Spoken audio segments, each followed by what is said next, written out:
All right. Hey, what's up, everybody? Welcome back to the Free Your Mind and the Rest Will Follow podcast. I am your host, Coco. And I am Zolani.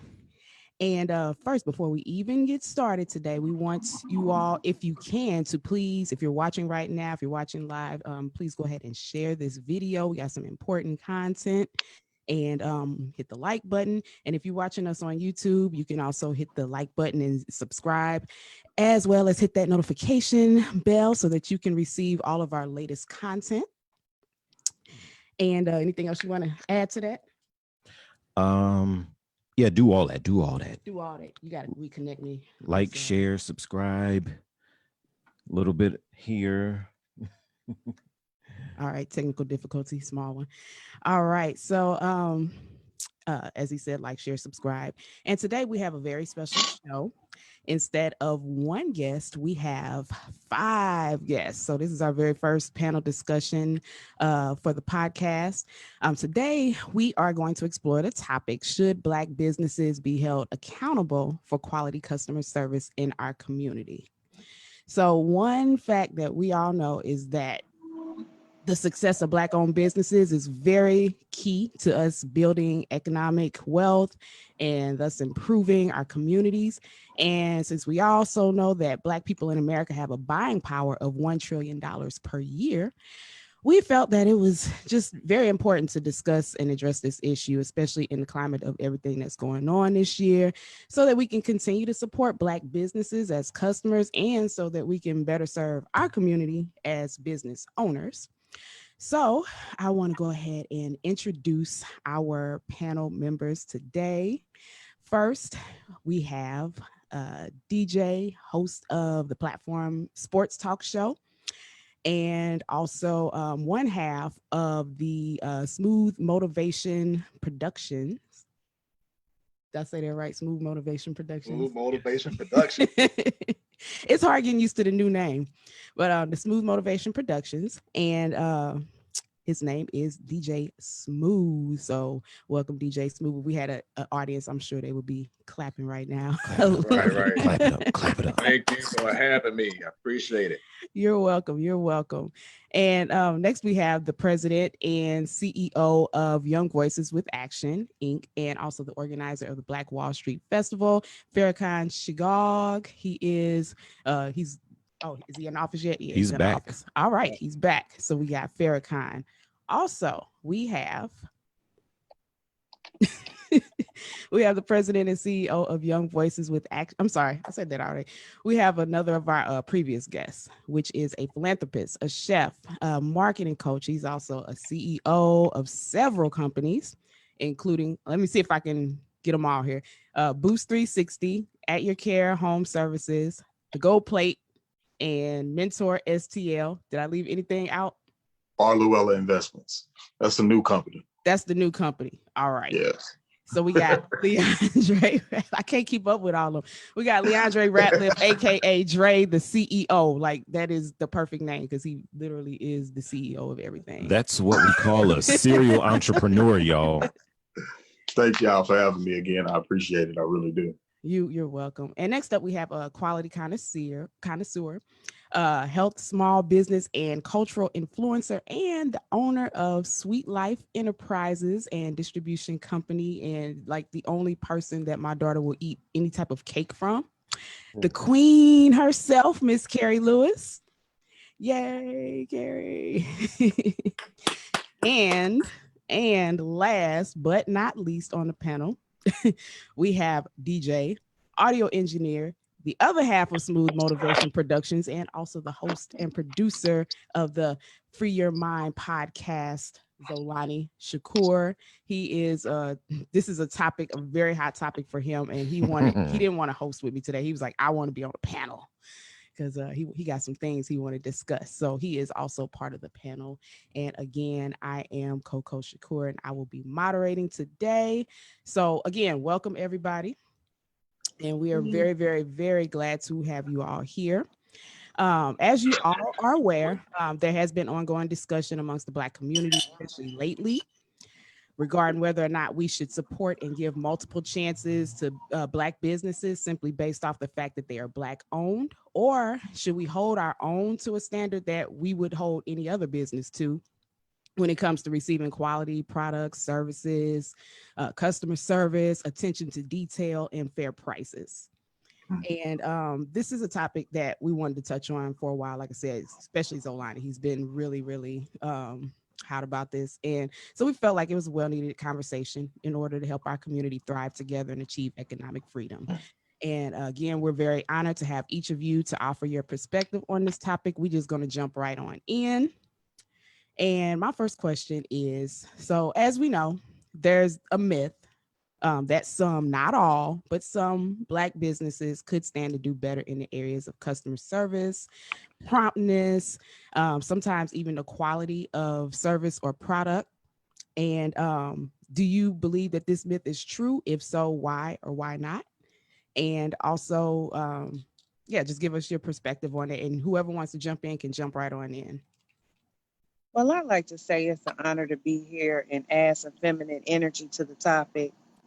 I really think that our people should be held to a high standard when it comes to customer service and being able to deliver. But our expectations, I believe, should be a bit different when it comes to giving us the opportunity to make a situation right and prove ourselves. It's really important because we have been through a cycle of oppression for so long that we should use each opportunity as a teachable moment to give our people a chance to really rise to the standards of business that we've been neglected to be able to participate in for so long. Yeah. Anybody want to respond to that? Yeah. I agree 100% with Carrie. And, as a business coach and advocate for small to medium-sized companies, especially Black owned, minority owned and operated, I think that there is, I guess, an unfairness sometimes. For example, if Coco was selling, handmade products, right? We know that we can get 2-day shipping with Amazon. Right. And we have the right to be pissed off if Amazon, ships late, and we arrive at, but we continue to buy from Amazon, right? But if Coco ships late and we end up getting our product 2 days later than what we are supposed to, we want to go on social media and we want to talk about it and we want to, drag her business through the mud. And I think that that's very unfair. And I think that that's something that we have to change as a community, because if we don't work together to help facilitate change for one another, we'll never get where we need to be. So I think that just having a little bit of compassion and understanding goes a long way. Now, there's still an accountability factor there for us as small Black-owned companies, as Carrie said. But I think that number one, yes, we are to be held accountable and we are to make changes where changes are needed. But us as consumers, we also have to be a little bit more fair and understanding. Okay. And I would say to add on to both of the points, first thing is that we are not obligated to support your business because it's a Black business. Give us a reason for us to want to be a part of what you're doing. For instance, if like with me and Zolani, we have a new business together, School Motivation Production. And if we are booked to do an event at 7:00 p.m. and we arrive at 6:30, knowing that we have to still set up, and more than likely we probably won't even get done until after 7:30, that's bad representation on ourselves. And we can't come with the mindset, oh, well, because y'all booked us, everything's still gonna be all good. No, we have to have that personal pride, because your business, your brand is your baby. And you have to represent that to the fullest because others are watching. And as a Black business, especially during these times right now, a lot of people don't want us to succeed. So that should be your own personal motivation to make sure that like as Kerry said earlier, you have different expectations because of who you are and what you're doing.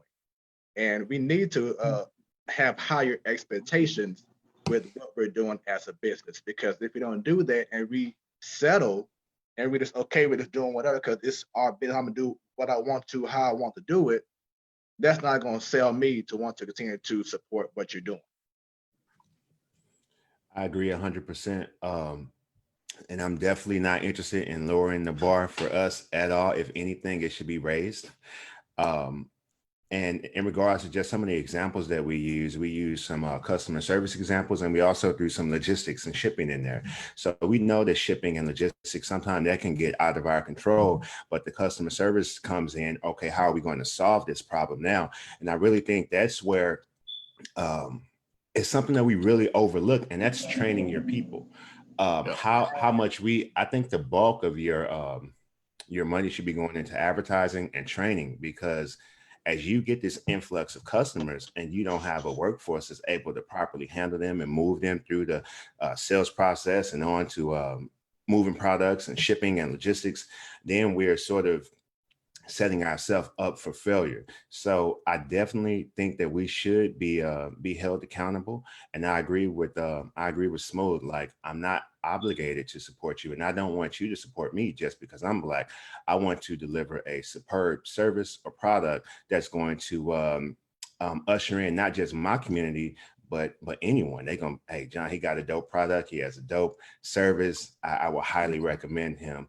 But I really look for my business to stand with all 10 down, to where my people would definitely support me because I provide a good service. But it's not like a handout. Of course, I wouldn't turn you away from if you're supporting me due to who I am and you want to see us move forward.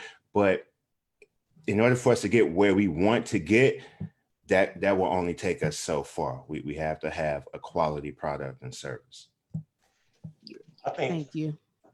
Go ahead. Hey, I agree with everything that was said, but at the same time, I wouldn't shift the sole responsibility on the business owners, meaning that there's also a standard that as business owners that we ought to expect from our customers as well. And Right. and at the same time, I think that every business owner, if a business owner say that, hey man, I'm not serving nobody with, with your pants on your knees. You know what I'm saying? That's a standard that business owner has set to protect their brand, to protect their image, to protect their product and the services they provide. And so not only is it a business owner's responsibility, but us as customers, also have to have a level of really just understanding really as well. Yeah. That's a good answer. And that was actually a question that I was going to ask later on down the line. And I do just want to take a second really fast, because I realized when John was talking that I did not introduce John. So I think I skipped right over him. So I do want to take some time to introduce John. He was our first guest ever on this podcast, the Free Your Mind and the Rest Will Follow podcast. And he is he's also a lot of things as well. He is a actor, model, YouTuber, and also a community program manager and real estate investor. So he comes to us with a wealth of information as well. So John Lewis, everybody, he already spoke. I'm sorry about that, John. Hello, John. Nice to meet you, John.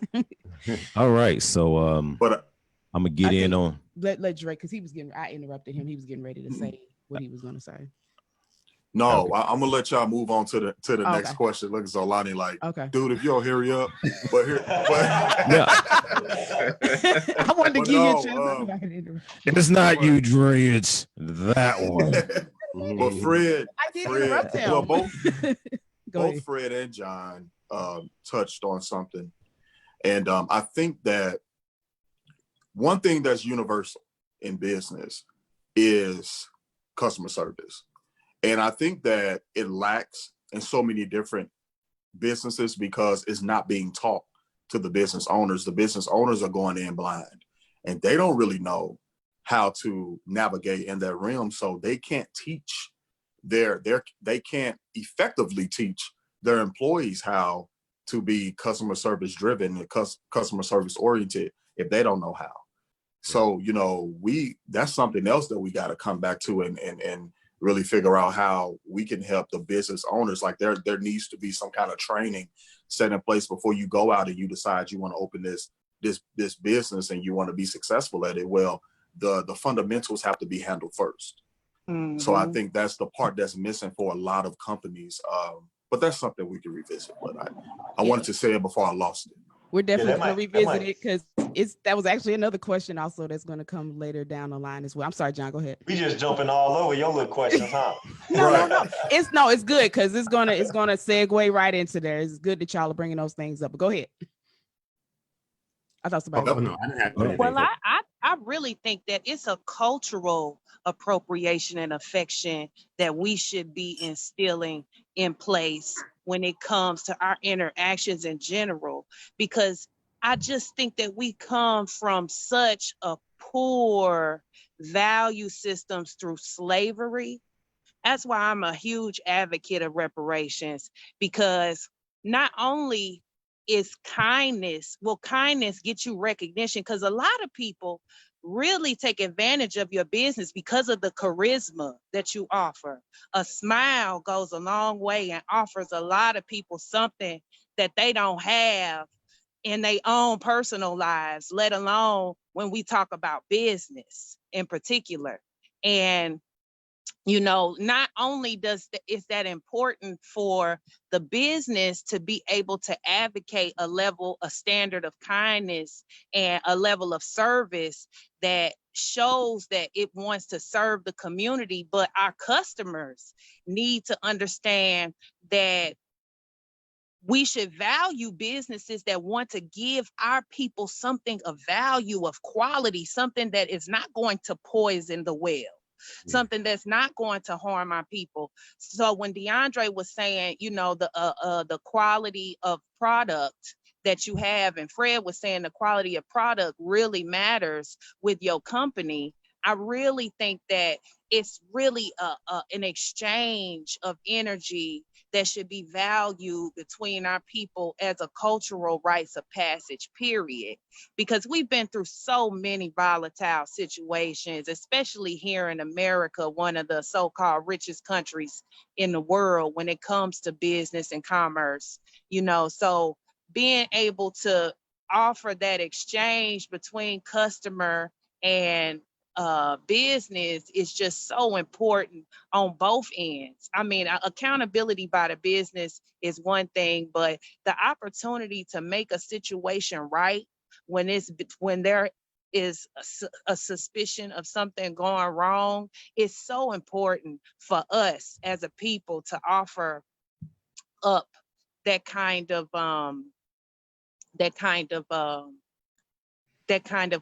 empathy. You know, because I mean, we've been challenged so much, and I really agree with what John was saying about raising the standard of our interactions to a point where it is just second nature to offer a smile and kindness and try and go above and beyond for each other to make business right, to make the exchange right. You know. Anybody have anything for that?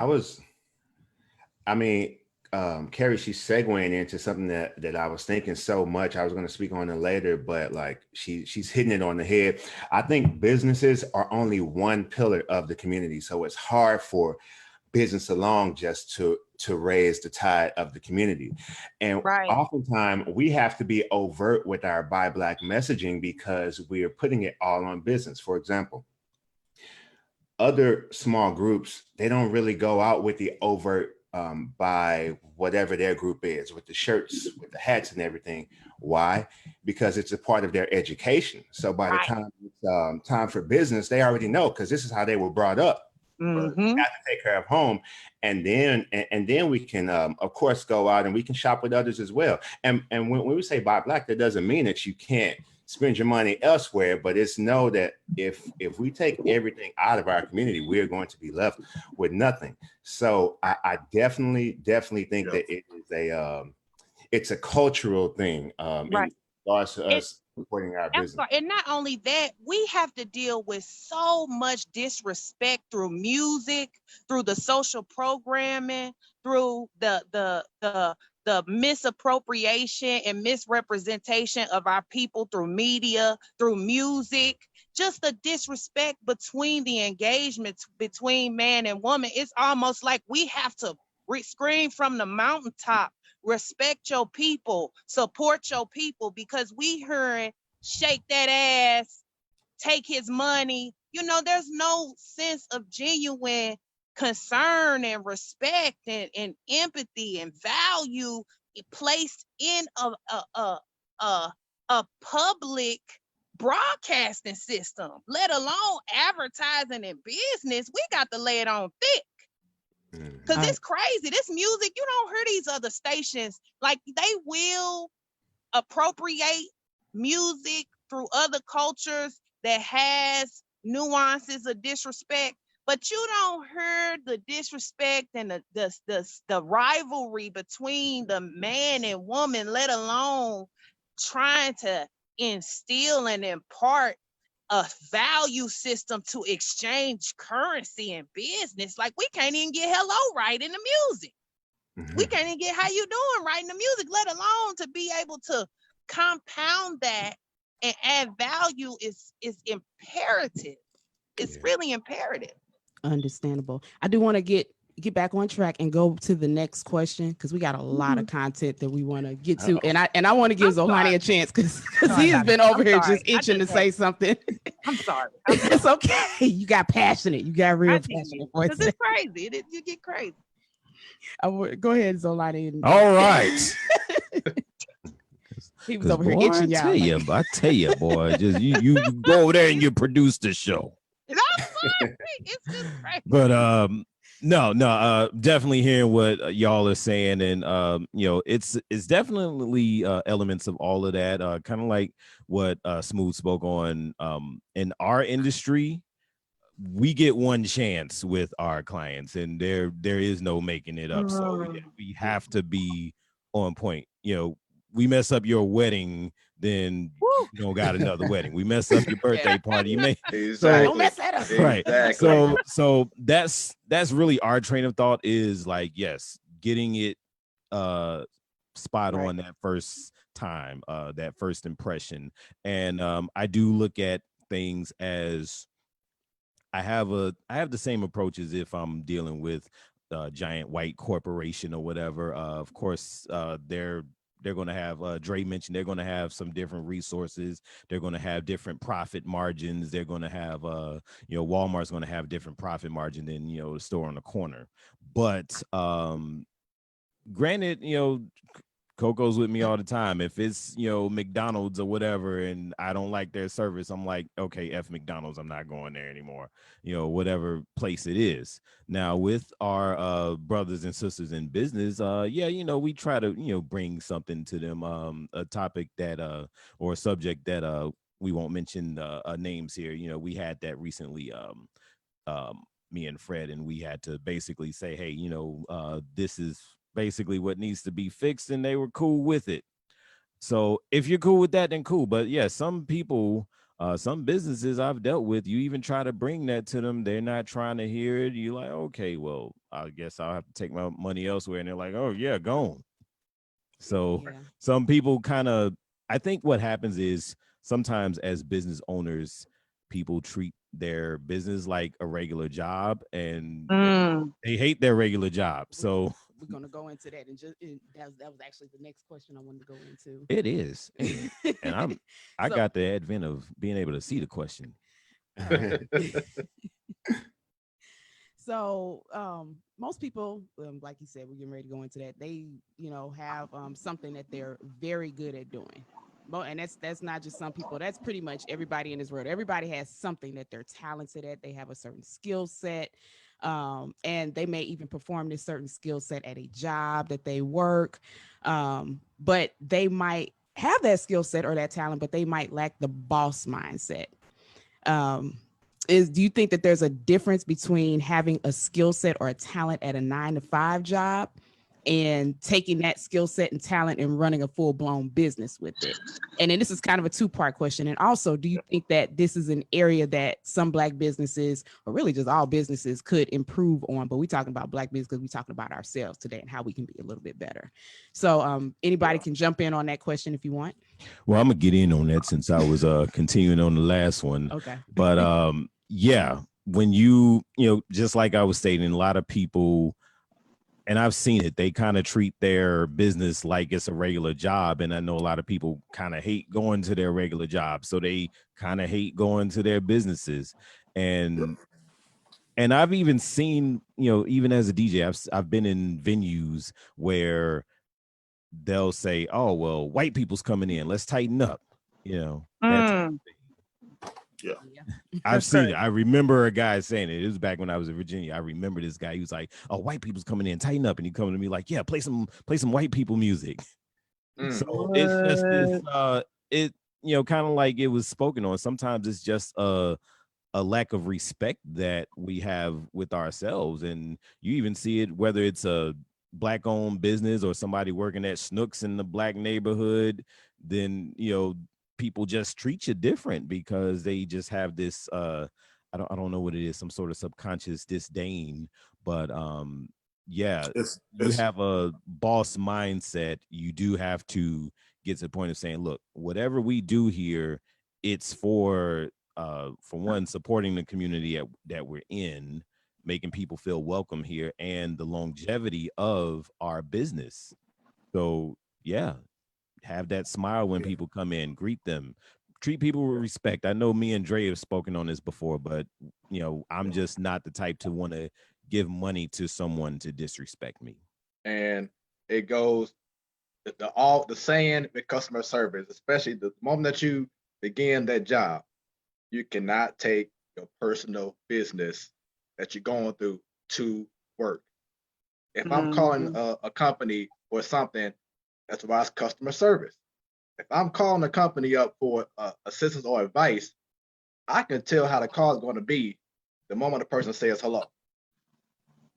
So just think about that when you go into a Black business, you walking in, trying to get something done, and the person is all of a sudden got an attitude.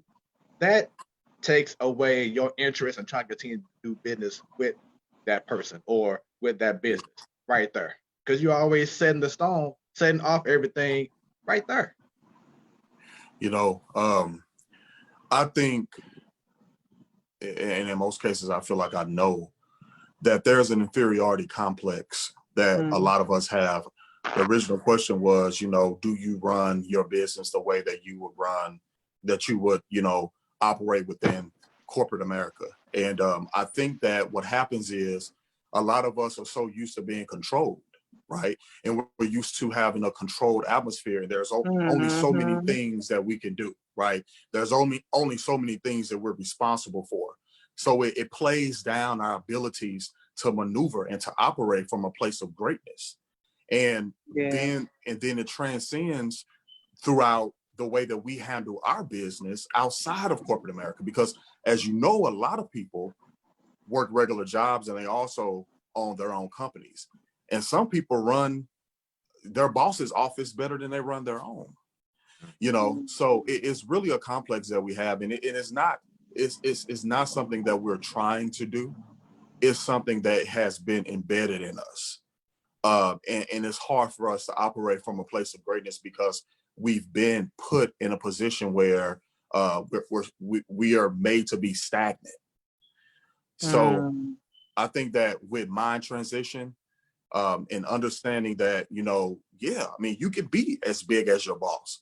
You can have a multi-million-dollar company, but you have to change the way that you think and the way that you operate. That's true.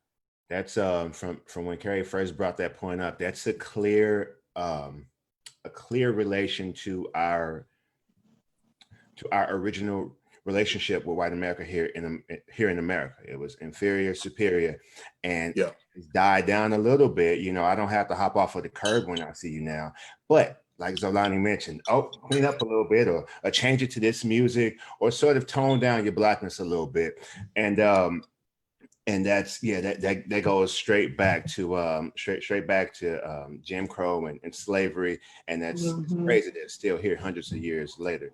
But going back to Coco's original question about can someone transition who has like a dope skill set, but they work on a job to being able to do that for their own business, I would say yes. There's no reason why, but unless you just talented and skilled and have paid attention to other businesses, most likely it would take some type of training or mentorships or internships, or else a lot of people call their jobs the plantations, which I really don't. I say, if anything, your job should be your boot camp. You should be learning how those systems and processes work, learning how they got the different departments broken up, learning how when we have these calls come in, this is the way we're able to be so efficient to where when you leave your job, it should not have been a plantation. It should have been a training ground for you, to where you can go and put all of that knowledge and expertise along with, I'm going to keep coming back to training because I'm a diehard believer and people should be trained and learning their entire life. So if you take that knowledge and expertise from your job along with your training, there's no reason why you can't go out and have a successful business. Yes, there can be other external factors that hinder you, but as far as your capability, yes, you can take those skills and you can, or even as Dre was mentioning, you may still hold down that job and still work on your own business as well. Your job may have to fund that venture. It may be a transition. I speak on it a lot. I sort of talk about a scale between employee and entrepreneur. Sometimes it may not be a jump from this E to that E, but you may be a little bit moving toward the entrepreneur, but you still have to go and clock in order to put food on your table. And who knows, maybe 6 months, 12 months, 18 months from now, because this is long term, you may be getting closer and closer to being fully on that entrepreneur side, if that's what you desire. Some people may love the organization that they're working for, but they may still have a passion to create this business and provide this service to the world. And I have absolutely no problem with that at all. So I'm all for taking your dope skills and your training and applying that to your own business also. I'm glad you That is so answered true, question John. that way, John. That was actually, it segued perfect into the next question. So it was, what additional skills would you say are needed for an individual to be able to transition from that 9-to-5 mindset to that boss mindset? All right, go ahead. I would just say operational. Operational skills. You got to know how the back end of things work. You got to know how business actually flows, and how things operate. I mean, a lot of us, we just jump right into it. And as John said, you have to have that training. And as he also said, I mean, he made a lot of good points. You get that training in corporate America. I did, Right. outside of my education, I learned a lot of how to handle things during my time in corporate America, so I think that's just learning those back office skills, programs, processes, policies, procedures, all of those things, and adopting them and bringing them over to what you're doing. And you're just going to create a better space for yourself and for your employees and your clients. And I know one thing. Oh, I'm sorry. Go ahead, Karen. I know one thing. Talent is nothing without application and discipline. I agree. Absolutely. They go hand in hand. It don't make no sense for you to be talented and not even be there. 10% of 90% of winning is showing up and being able to apply yourself to the situation. She froze up on us, or is that apply your situation and do what you need to do in order to create the outcome that you want. But I know when I was going into the corporate world, working 8 hours a day, I couldn't believe that I gave them people that much of my time and went home busted and disgusted. It was almost like all the motivation that I needed to value myself and my people a lot better than what I had been doing for those companies all those years. Because you go to work for 8 hours, then you go home, you need 8 hours of sleep. you barely got time for yourself. So that was ammunition for me to really, you know, buckle down and pull my bootstraps up and give the best of myself to the community and my company. I agree.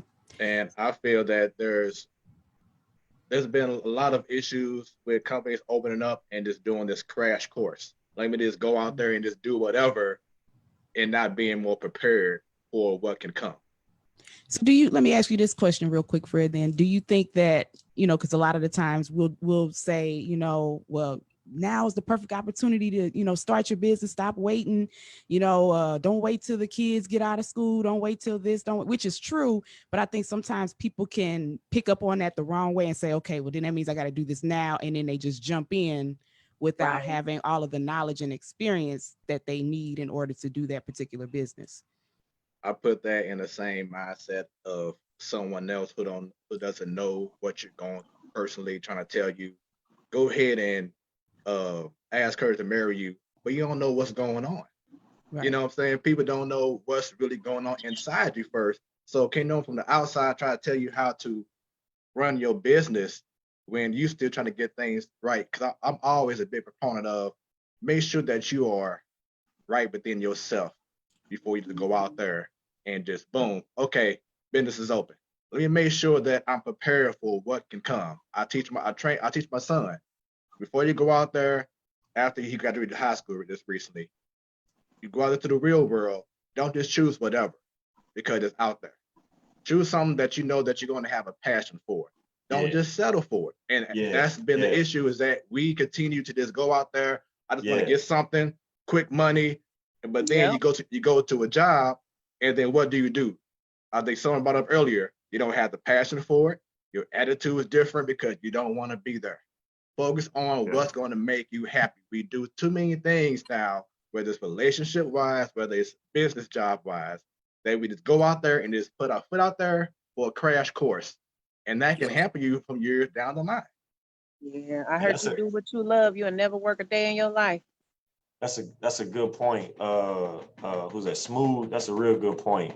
Well, I got what I call my top 4, and this is one of the main reasons of why that we're so adamant and believe so proudly of why why we're just so passionate about Black Wall Street.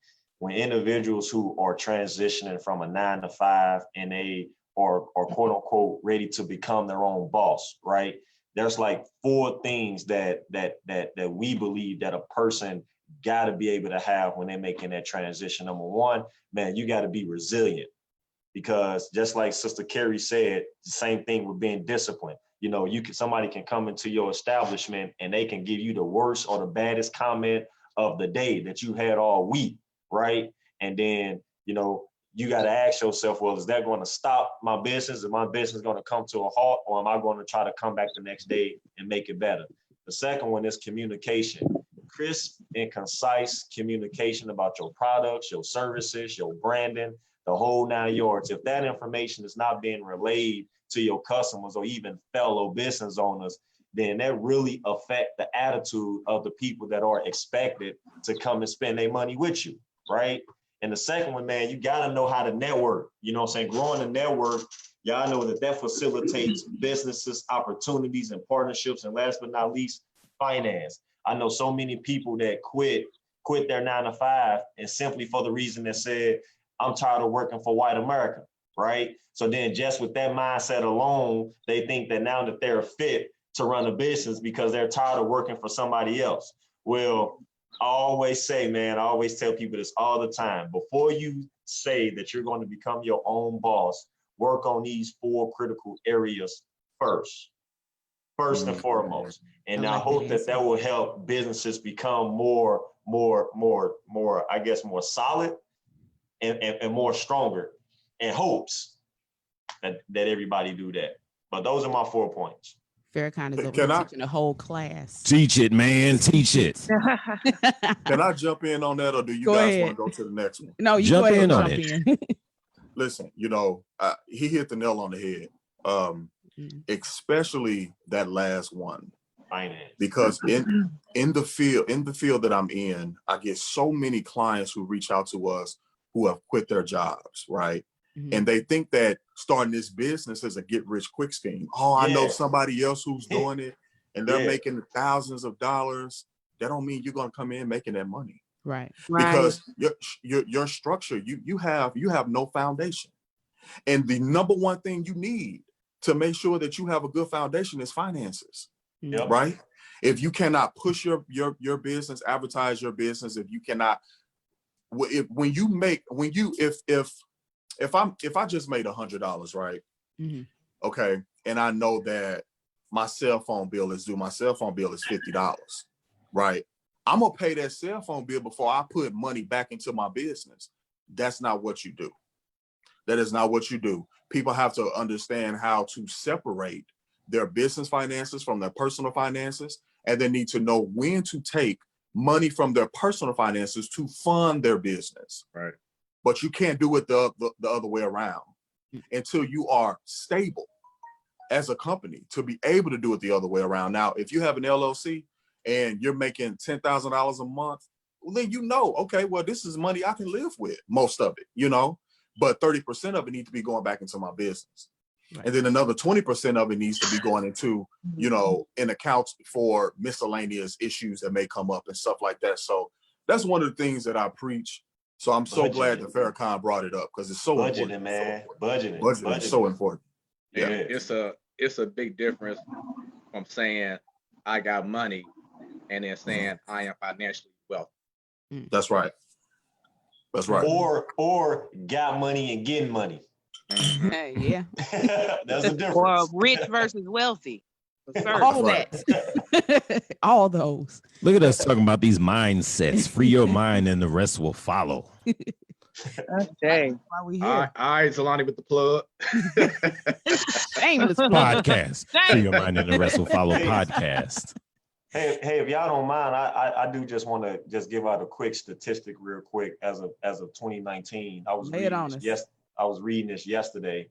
The number of businesses of women-owned businesses in the States is 2,681,200. That's 21% of all women-owned businesses, making it the largest segment of women-owned businesses after non-minority women in the country. But I'm sorry if I just threw the whole questionnaire and agenda in limbo, Coco and Zalani. But one of the questions that I have about that statistic, and maybe somebody on the panelists can help me out. One of the most concerning things about it is that it doesn't discuss, or it doesn't explain the revenue, right? Or it doesn't explain the power that comes behind just this demographic being, leading in business entrepreneurship. Like, I mean, Sister Carrie, Coco, maybe y'all can explain it to me from a woman's perspective. How hard is it for women in business versus men in business? Because y'all know that that's different. Y'all know how America is, and y'all know how communities are. So I want to be enlightened on women entrepreneurship and men entrepreneurship, if y'all don't mind. You want to take that, Carrie, or you want me to take it? Well, I think that women being leading in business is a product of nature, because we are naturally nurturers. We take care of people anyway, as mothers of the home. And because of the disproportionate system of fatherlessness in the home and the lack of foundational relationships that are being built in our communities, we have no choice but to buckle down and make sure the ends are meeting. So that makes us much more resourceful.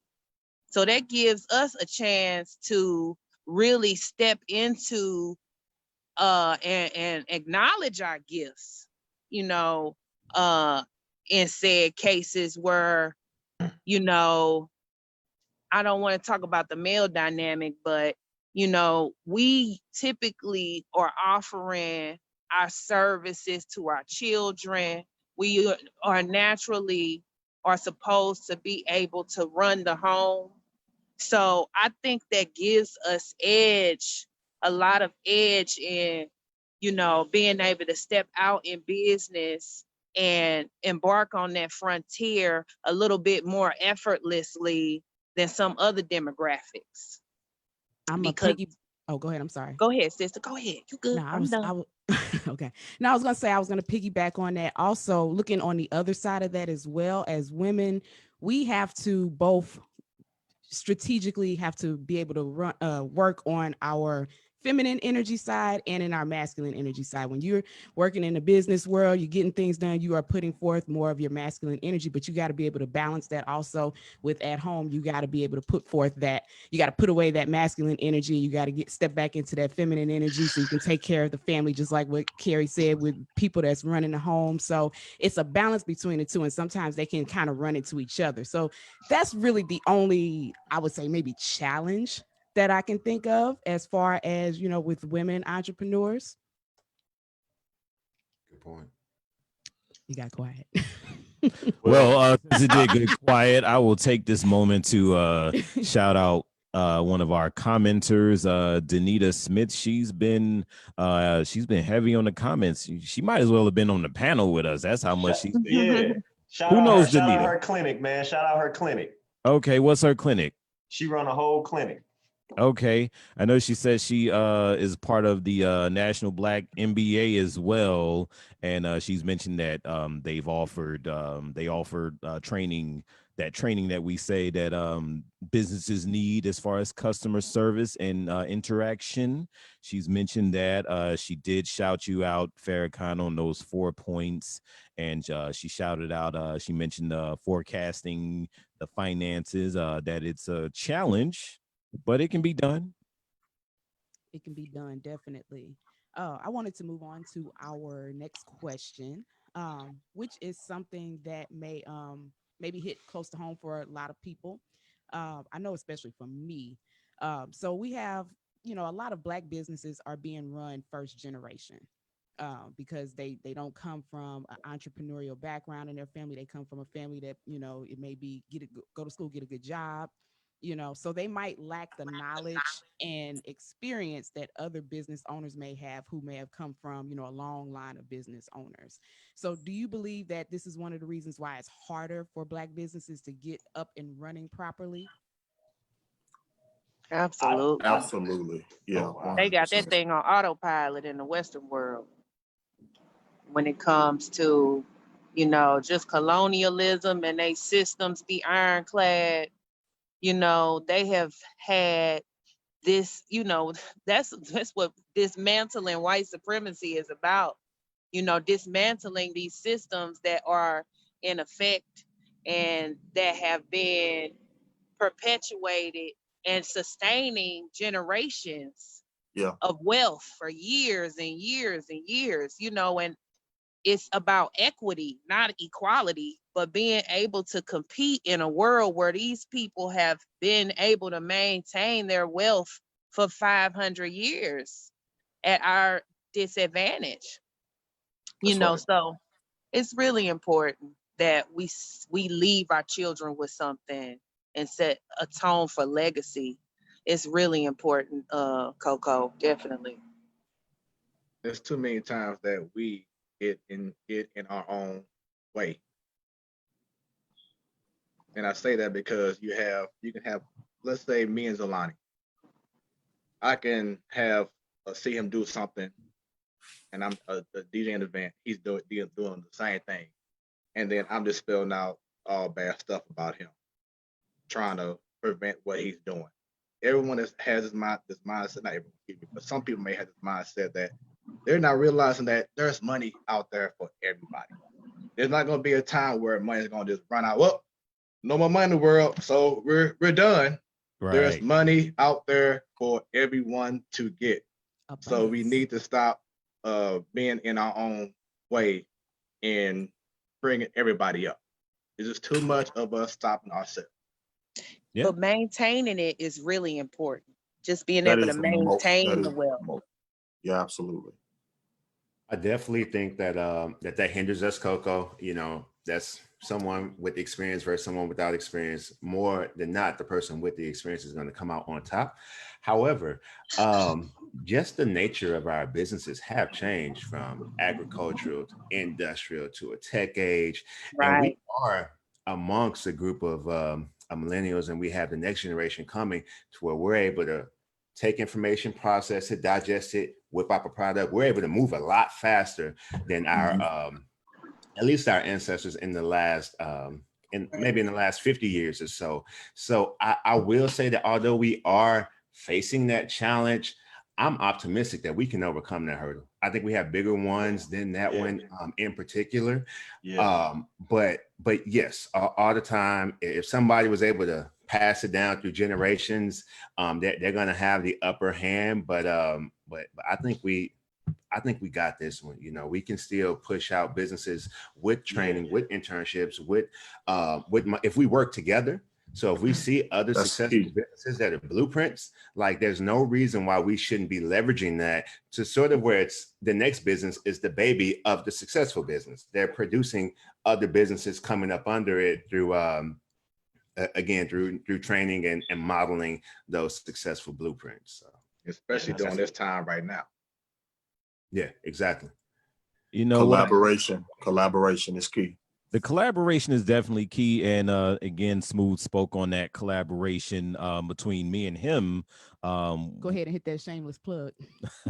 Smooth Motivation Productions. What's this is Wait, the part where wait. Smooth So does hold the on. other You tagline. forgot something. You forgot something. I want you we- to do that part. There we go. Is it Because Smooth with 3 O's? No, it no. is smooth with nah, because we don't do events, we put on shows. All right.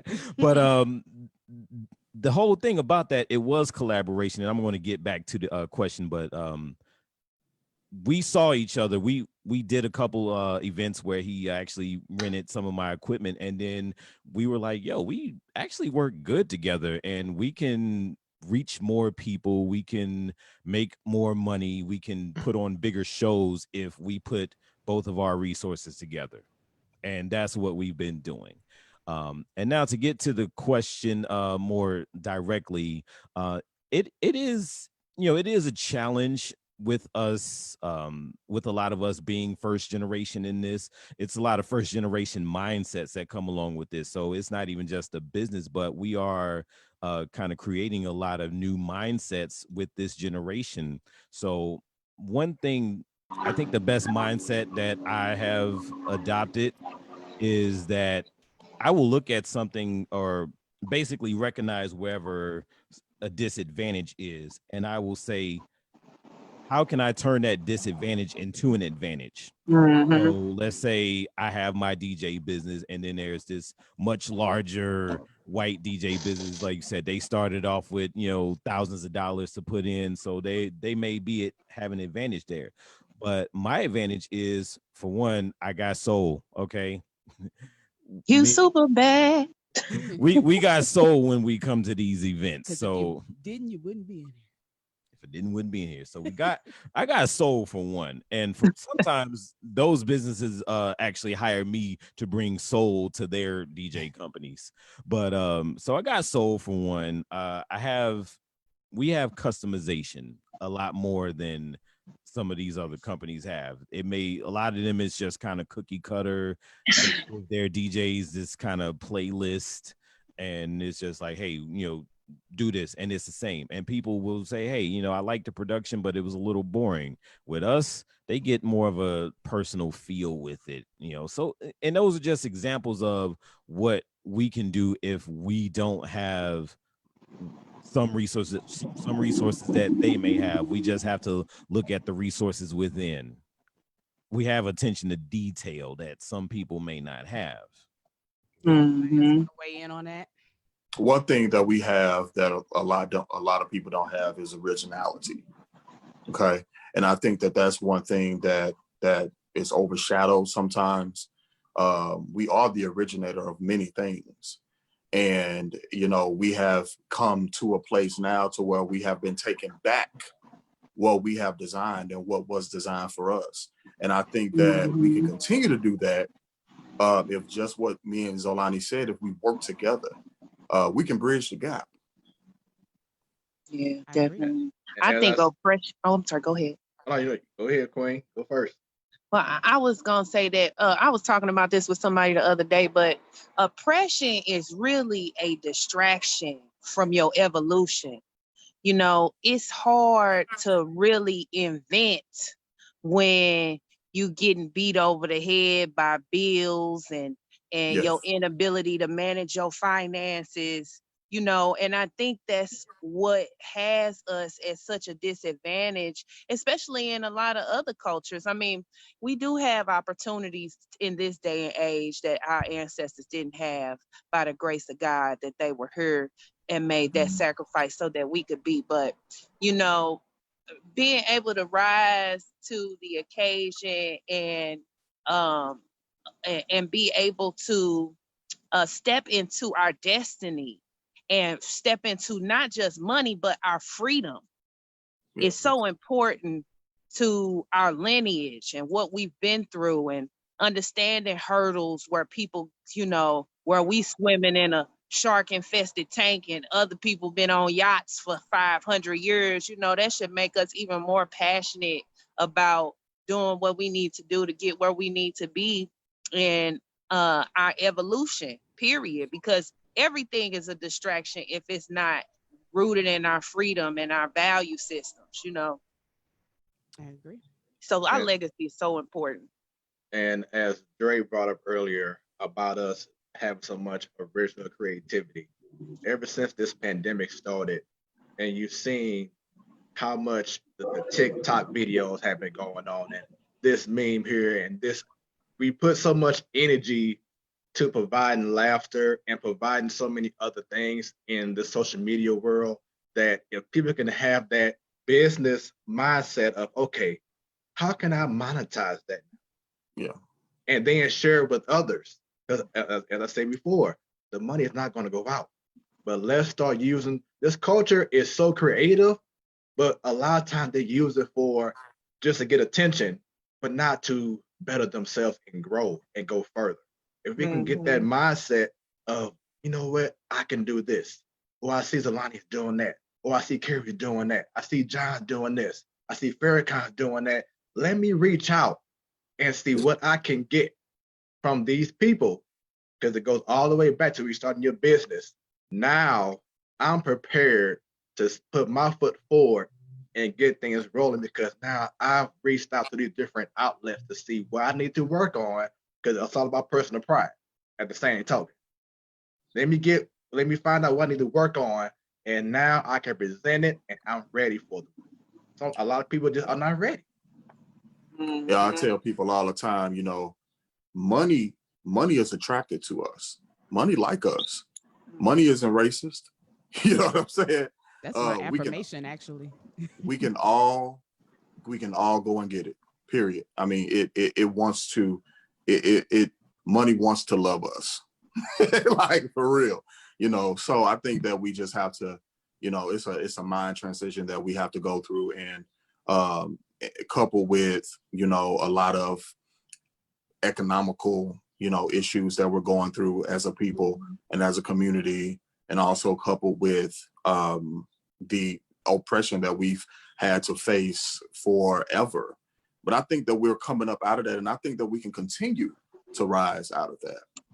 And like money that you has said that. exploited us too. You know what Money I'm has saying? exploited us. It has Absolutely. exploited us really bad. That's why, you know, like this topic about business and what we should be doing for each other in business and putting our best foot forward, like Zalani has been saying and Fred been saying, is like pivotal to our growth. So, you know, currency don't control our cultural trajectory, you know, because Yes. people getting bought out every day for somebody else's advantage. It's just, you know, and money, ain't nothing wrong with getting that money now, but, you know, we got to stay focused on what our goals are with the money. Have to work hand in hand. Right, exactly. I want to take this time, since we are about halfway through the podcast, to make sure that we do some housekeeping. You want to jump in and do that? Yes, I do. You are so silly. Yeah. So if you are those who are watching the live broadcast here on Facebook, make sure you give us that good old like and share this video on your page. Help get some viewers in on this thing. Tag some people if you will. And also, if you are listening on YouTube, or did you say that already? I'm sorry. I didn't say that part. Well, yeah, if you're listening on YouTube, or you're watching us on YouTube, I should say, then go ahead and give us a like and subscribe to the channel. We got a lot of good content, and hit that bell notification so that you know when we got some new content out there. The next question. Wait, one more. Oh, sorry. Also, if you do have an event or a panel as such, or another podcast, and you would like us to be a part of that, feel free to contact us, and let's share this wealth, if you will. That is true. That is true. So, you guys, I saw a statistic that 80% of small businesses in America fail in the first 5 years due to the lack of cash flow and capital. Now, we kind of did go into that a little bit earlier, so I want to revisit that. Do you believe that this affects Black businesses even more? And do we have less cash flow and capital to work with? What's your opinion on that? I'll go first. I think that, yeah, I do believe that that is a true statement. I think that if you do a survey of X amount of, entrepreneurs or business owners, and you ask them, hey, did you go to this bank, or did you go to this finance company, or did you go to this SBA and try to apply for this loan or this additional income or support? And then you ask another person a non-Black person, the same question, the likelihood of that Black person saying, well, I did the exact same thing, I just didn't get approved. I see that, and I hear that all the time. And how it affects our business community is that now our business community is now solely dependent upon a community that's already disenfranchised to support their establishment. Number one, because if the proper or the equitable assistance or the equitable kind of resources that is available to other small businesses is not being given out, then our community, we want to stay open, we want to continue to serve, we want to continue to make money. So as a result, we try to be aggressive with our patrons, to try to get that additional money or try to stay afloat. And that's where the attitude come in at, that's where the business culture come in at, because most of these business owners, you all know that we're solely dependent upon this business being successful to pay my house rent, to pay my bills, to buy food for my kids, to put my kids in college and things like that. And we see the result of that white supremacy and that institutional racism coming down from all of these different kind of government institutions, and also these NGOs as well. These non-government organizations that is distributing money and not giving it, or not dispersing it in an equitable fashion. And like I said, as a result, we see it at the front door. Man, prices go up. Oh, we had a little echo there. No, I was just going to say, especially when you speak about those attitudes that may come from the business owners, and they may even have some stress behind that. So like you said, they may try to crunch down on their customers, which would be their very livelihood there, and instead of figuring out how to turn that around, how to say, the support and funding may come directly from this community, but we do have to be a community, and again, not taking out bad experiences on them, or being angry because it's like, okay, I don't know how we're gonna keep this thing afloat. Yeah. But the best way to do it is to make people and I guess maybe they're going to get that wording wrong, but make people feel welcome, make people want to support you. Yeah. And one last thing, and that's why I feel the way I feel about white capitalism, because when you can produce on one end, and there's a cost to everything, right? And capitalism, if the manufacturer or the production company don't have enough money to produce it, they always send that cost down to the purchaser, right? Yep. which inflate crisis, which inflate services and a whole 9 yards, man. So that's why I feel the way I feel about capitalism. One thing for sure is that it takes money to make money. Facts. And even though that is the case, our money management skills really, really are important. I'm so grateful that I had a father that told me to save more than I spend. Now, he didn't have the investment part down, you know, but understanding that that's why supporting each other in business is so important. It would cut out so much unnecessary spending. Being able to see your bottom line and assess your expenses and understand that your income should exceed your expenses. Otherwise, you will have liabilities instead of assets.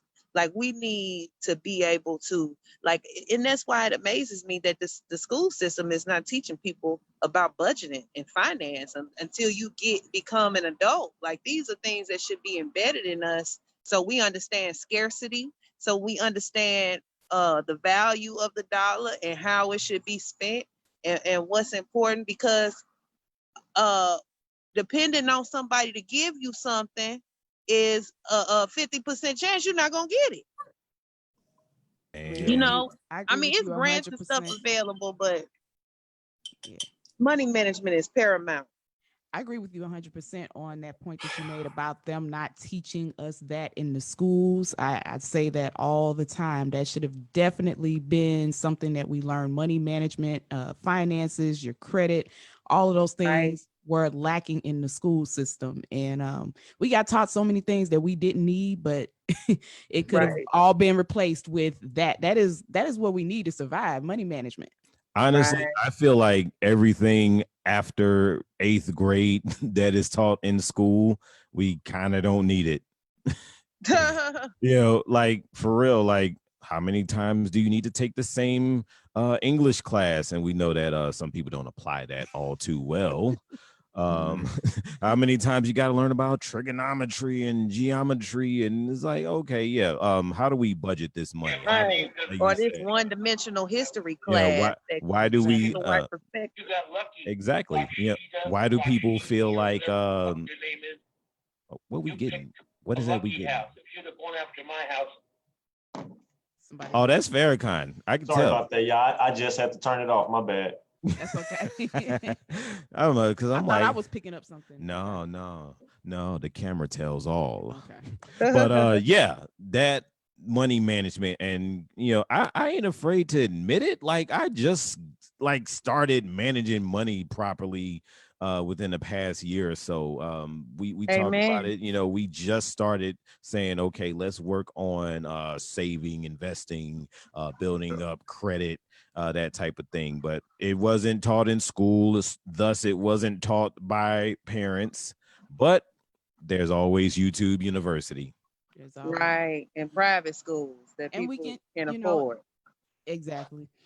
And we Facts. talk about all the time fault versus responsibility. No, it wasn't our fault that we didn't learn that stuff, but it is our responsibility to, Amen. once we get that information, to start applying it. Right. Yeah. Or you can stay broke. Or you can say broke. Right. So Right, I teacher? want to touch on this right before we move on, because I deal with it so much, so heavily, and it is, our businesses do fail at a disproportionate rate. I mean, there is no question about that. But I'm going to be frank. Most of our businesses fail because we allow for them to. Okay. Everything that you guys have said is so important. It is paramount to our systems as Black people, right? And as Black business owners. But the one piece that we seem to always miss is that you can be educated from anybody. And that is the one thing that sets a lot of us apart, the educational piece, the educational component. If you come into my business and you say to me, you know what, I suggest you order your yogurt from another manufacturer because, they're going to be cheaper. And you just blow it off and say, oh, okay, well, this is where I get mine from and this is what works for me.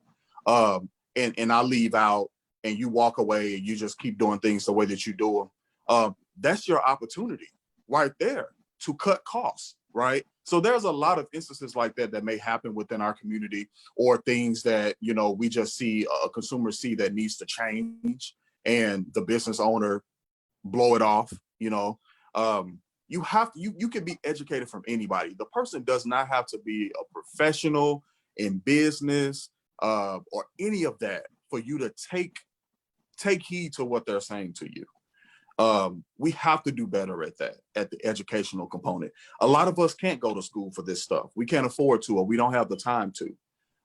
So wherever we can get education from, we should be getting that education. We should be, you know, that's a sword. That's a big deal for me. Yeah, I agree. Now, I want to ask Zolani a question, because this was, and everybody can weigh in on it, but this was an experience that we had maybe, what was this, about 5 years About ago? 5 years ago. About 5 years ago. And I'm not going to mention the name of the business unless you want me to. They don't even exist anymore. Now I was playing. I am going to mention it. They don't even exist anymore. So, which is why I'm going to mention Oh, their here we name. go. Yeah, go ahead. Say it. Okay.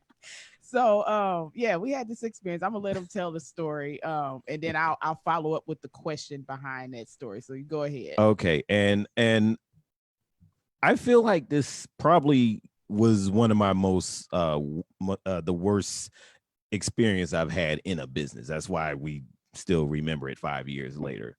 This was Rib Shack. I know some of y'all may be familiar with that. Anybody listening in St. Louis would probably be familiar with them. Which one? This one in particular. No, the one on downtown on 13th Street. Oh By no, the bus station? Yeah. Oh, see, he laughs. But yeah, I think for one, we waited on our food for like an hour. Okay.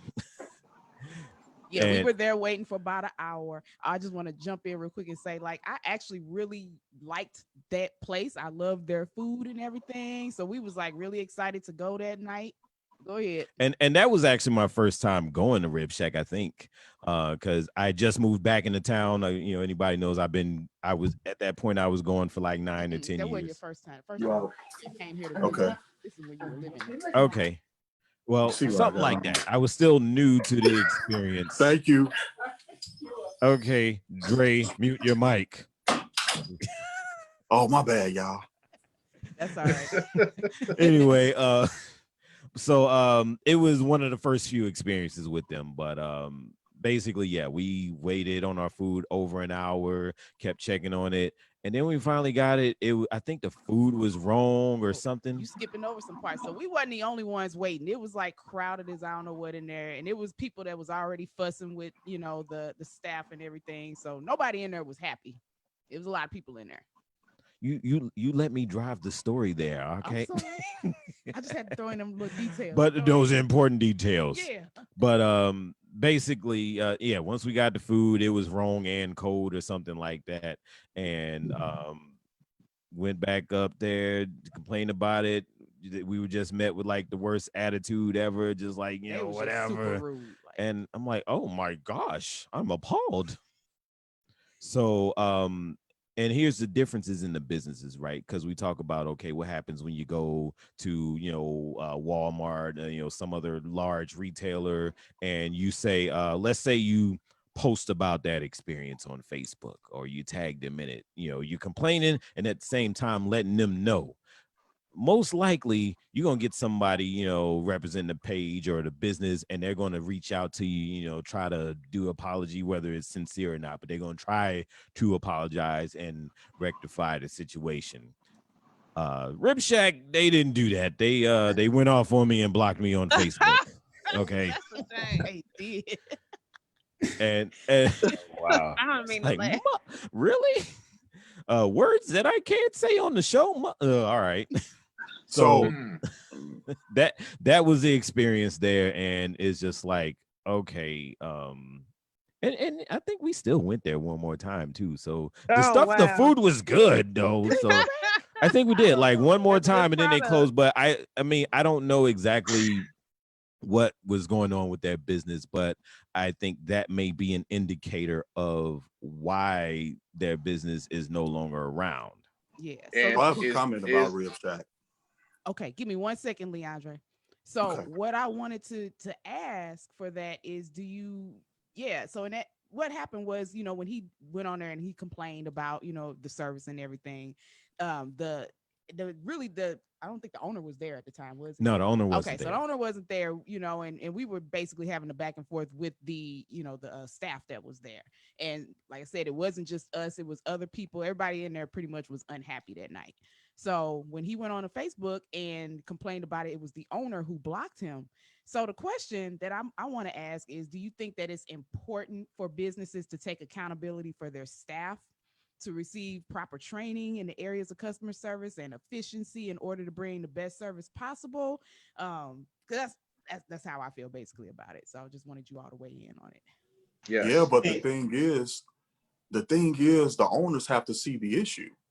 If the owners exhibit the same kind of behavior, let me tell you something about that company in particular. So one thing I know about them is that the owners would never be there. They would actually be watching from home. And when they saw something that they didn't like or something like that, they had a system to where they'll like message the people or like something like that. It was some kind of system where they could see everything that was going on and then they could communicate on the back end. That's what the owners were doing. So they wouldn't physically be present, right? So if they are not present, then how can they really control the environment and know that, their staff are treating customers well? They're not present. So customer service, that's why I said earlier, customer service comes from the top down. Mm-hmm. So if they don't know, they can't teach the employees. And then you said that the owner is the one who blocked you, right? Mm-hmm. It's not just Rib Shack. Trust Right. me. Oh, no, I've it's had not. experiences. And you With- got to be invested. Yeah, absolutely. And not just money, but Right. time, education, all of that is an investment. Energy.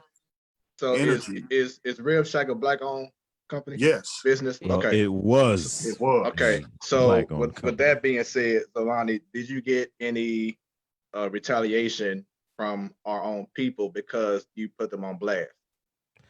I don't recall getting any retaliation. I think if anything, people were kind of sharing their experiences. Like, okay, yeah, I went there one time. It kind of like Coco said. If the owners aren't there, then chances are that's the experience you're gonna get. Occasionally, they may be in there, or somebody that's important. But and again, this was 5 years ago. I think they've been out of business for maybe 3 or 4 years now. And the reason why I asked that question, because that's also something different as well, or adds on to the issue, is that, oh, look at this guy. He one of those one not supporting our own people. He a hater. You know what I'm saying? Because of what you experienced. And that's where the accountability comes from. If I'm getting bad customer service, I'm going to take the same exact route the Lion did and put that person on blast, because why would I want? We're so fast to promote people and put them out there, but then we don't want to give them accountability for the lack of customer service, as Dre brought up as well. So at the end of the day, customer service is all about, and your business that you're running, once again, it's a representation of you. And I saw a comment from, I think, Cherie Clay. She says you have to be willing to learn and stop hiring people that they don't want to fire. You have to treat this like it's your baby. Because that's a representation. You don't want to have 5-10 workers who come in every day late or with attitudes and giving you spit on your food because they don't like you saying, I'm sorry, but you have my order wrong. Well, what did you mean? No, that's not the proper representation, because you have lack of training, as Dre brought up earlier, as well. So there's so many domino effects that can happen if you don't treat your business like your baby, like your child. Right. And you got to do the follow-up too. I know it's people out here that just want to complain though. Anytime I've had a customer, I got a review on my page to this day that's a 1 star. I have begged and pleaded, invited this lady out to my house for dinner, supper, offer her a whole cake. She will not respond. I just don't. It's just some people that's gun ho about your failure instead of giving you the opportunity to make a situation right. Mhm. It's I, definitely I'm, But true. I'm what you telling have, you, this lady, she had got a cupcake and the cupcake melted, but coconut oil, because it's a fat burner and so delicate and a right. pure organic natural ingredient, it will melt above 70 degrees. Right. So somebody took her a cupcake while I ensured her that the flavor was still intact. She drove the way this cupcake looked to the point to where she wanted me to be bankrupt. I don't know if she is Wow. with some competitor in town with a cupcake business or what, but I did my best and my dangest to try and offer this lady a full-blown, fresh baked experience. And she's just ignored it ever since. So doing your due diligence and making sure that people is taken care of is the best that you can do sometimes. You know, And but the people who don't do that, you know, give everybody a bad name because everybody makes mistakes. Nobody is exempt. yeah, And some things are beyond your control. yeah. And Definitely. I'll add to that, Carrie, and I'll tell you, you know, this is my business development coming out. All you have to do is move on from that lady because you can get enough positive reviews to drown hers out. So it'll look like she's never even left a review. So that's what you work on. See, some people, like you said, are gung-ho about bringing us down. Right. As a business development professional, when I experience bad service, I don't leave Google reviews. I don't leave Facebook reviews, right? I reach out. I know a lot of people. Most of the times I know the business owners. Yep. I'll reach out to them personally. Direct. And I say, hey, this is the experience that I had. Well, Dre, you know, man, look, I want to make it right for you. See, And I'll accept that. You know, Yeah. I'll never drag you, especially if you are giving me the opportunity to work with you again. yeah. See what I'm saying? Yeah, Yeah. that's a good point, Dre. And I think that goes back to the point that we made earlier about the communication. Like sometimes we even need to know how to even respond to situations that we don't, you know, amount to. Like we got to be able to articulate our concerns, but not being, you know what I'm saying? Oh man, F your business, bro. I ain't never coming back to that rat hole, man. Y'all did this. You know what I'm saying? Like that ain't the way to go. Right. Because we know that we need to preserve as many Black businesses as possible. We don't Yes. want you to go. We just want you to get better in your customer service. And if that is articulated down in a letter, an email, or a text message to an owner or whatever, it doesn't matter. As long as it's articulated in a professional and a respectful manner. I think agree. one of the But that's the responsibility. Oh, go. I ain't want to cut you off go ahead, now. Dre. Go ahead. Real quick though, that's when responsibility comes in on the consumer side. Because Exactly. as a Black person, I don't want to drag your Black-owned business. I ordered some food yesterday from a company that I frequent. You know, I try to spend money within my community as much as possible. And I got some chicken that was fried. The meat was fried off of it. I mean, when I say that mug was in a deep fry for probably about 2 days, Wow. you know what I'm saying? And they had just kept cooking it, and then finally they pulled it out and they served it to me, right? I was pissed when I got that piece of chicken, like I ain't gonna lie. But I would never go online and drag them like that, knowing that they are a Black-owned business. It is our responsibility as a people. You know, if we experience less than satisfactory service, to just reach out. Just reach out. I don't care how you like Farrakhan said, I don't care how you do it. Just reach out. You know what I'm saying? That's Right. And it. don't just criticize, And constructively. don't just criticize. Construct. Absolutely. Absolutely. That's just goes back to what I said earlier. A business owner can learn from anybody. Anybody. Most restaurants that I go to, they don't know that I have a catering company. They don't know that. So I know how food is supposed to be cooked. I know how it's supposed to look, smell. I know how it looks when it's old, all of that stuff, right? But I'm not going online saying, oh, you served me this old chicken and you should be ashamed of yourself. No, I'm going to visit you or reach out via email or something and just let you know, hey, you got to do better because this is what I received. Yeah. You know, and most of the time, not even want anything free because I want you to make money. Yeah. You know what I'm saying? You know how Yeah. important that is, because when y'all don't know if y'all know, like when we leave comments and reviews, like everybody sees them, right? And then next thing you know, everybody else, they think that this is the view that they now have of this establishment, right? Yeah. So then they start to go on a rant. And then they start to, you may not have any intentions to bring a business down, but when they see your comments, right, they will do it for you. So Yes, that's sir. why They we ain't just even gotta been be in the business careful. yet. Yeah, we just got to be careful on how we say it, how we articulate it, and make sure that, hey, I'm only doing this because, man, I want my Black people businesses to succeed, not to Yeah. harm or cause your business to go out of business. You know, I think our Yeah. verbiage and our communication is key. We cannot Mhm. stress that enough to the listeners.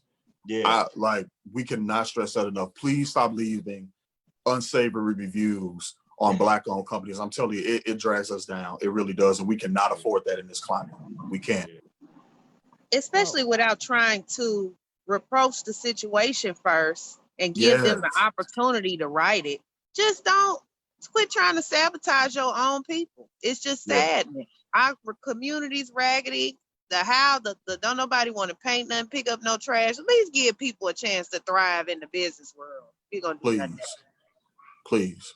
I agree 100% with you, Dre. And I'm definitely going to start applying that as opposed to being first to go to the web, but reaching out directly to that owner or to the manager or whatnot. And then going back to what Zolani was speaking on, I think oftentimes we should aspire to want to graduate from that mom and pop organization to a full out business. And the thing that separates the mom and pop from the business is systems. So we should work on implementing systems in our business. So we should have policies and procedures and protocols for when, like, because if I'm a business owner and my staff have, from the sound of it, Coco said the whole lobby was disgruntled, that's going to immediately cause you're like shooting straight at the revenue of the business. So that's like you're like, that's the complete wrong thing to do.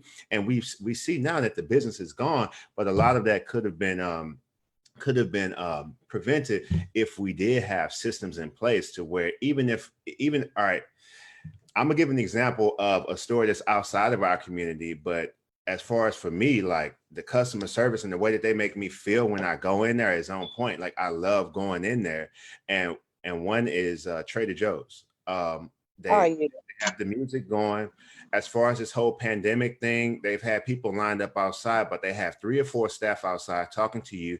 They have tents out there, and I can understand that that we may not have the resources in order to operate on a level like that. That's why I mentioned that our goal should be graduating from a mom and pop organization to a big business, because I don't think there's anything wrong with making lots of money as long as your intentions are good, because then you're able to pour back, at least I would imagine that our goal would be in order to pour that money back into our community and our business. So I just wanted to touch on those 2 things. I'm going to apply that, Dre, what you mentioned about reaching out to them directly, just because of the power. Because I know now that I think about it, I'm like, I've done that. I've not given businesses a chance, because if you got too many reviews that's out of whack, you're not getting ready to. I'm not going to Right. be Right, the next victim. yeah. Yeah. And systems. I think we really need to focus on that within our business, implementing systems into it, because really, if you when you get your business operated correctly and you have the correct staff in there, the owner should not have to be in there 24/7. He should have competent, trustworthy staff to where they can operate that business, to where he can be going out building more opportunities or doing other things as well. Not to say that he shouldn't come back and check on his business, but it sounded like with the Rib Shack, it was poor leadership. You know, even from Zolani's experience with him when he went to talk to the to owner, and it sounded like that sort of trickled down throughout his entire workforce. Yeah. Yeah. So I want Man, to it's so segue powerful. into that next question, which you all brought up, which is it the responsibility also of the consumer to make sure that a business transaction goes properly? Because sometimes, and looking on the other side of it, there's situations where the business owner is completely in the right, and the consumer makes the transaction, a little bit more awkward or something like that, whether they come in with the attitude or they are more demanding of us because we're Black business owners. Do you all, how do you all feel about that? I want to get in on that one. And I know Smooth can relate to this. Even before we partnered together as DJs, and kind of going also with something that Carrie was stating about the person that left her a bad review. I had a person that did that with me some years ago. The only bad review ever that I've had in my 15 to 20 years of doing business, and this was really rooted in the client not handling their part of the contract. The contract that I have is a bilateral agreement, meaning that I got some responsibilities and the customer has some responsibilities. And if you're talking about a wedding, it's like, yeah, you gotta communicate with your DJ or whoever is planning your event. We can't get to the day of your wedding and you're trying to submit me songs. Right. Okay? Mm. Anybody knows that. You're trying to submit me songs like, yo, I gotta like pack up the car. Why are you sending me songs? Like, your event is in like 3 hours. So that type of thing, this person basically was mad. And there was some things that I did have a little technical glitch with my equipment, which my contract did cover that. But I still say, you know what, I'm going to kick you back some money, because this is your day and, it was slightly altered a little bit. So I'm going to kick you back some money. And they said, cool, whatever you think is fair. That's what they said at the event. So I threw out an offer, and next thing you know, they went on Wedding Wire. Like, before we can even like finish, whatever the negotiation was, they went on Wedding Wire before I could even get to them. They went on every sort of website there is to drag my name through the mud. Now, they went on one site called ripoffreport.com, which Ripoff Report is a ripoff itself because they want business owners to pay Hey, $4,000 to clear their name. But the advantage of Ripoff Report was we got to have a little back and forth, and a lot of people started seeing that, oh no, that customer was like tripping and crazy.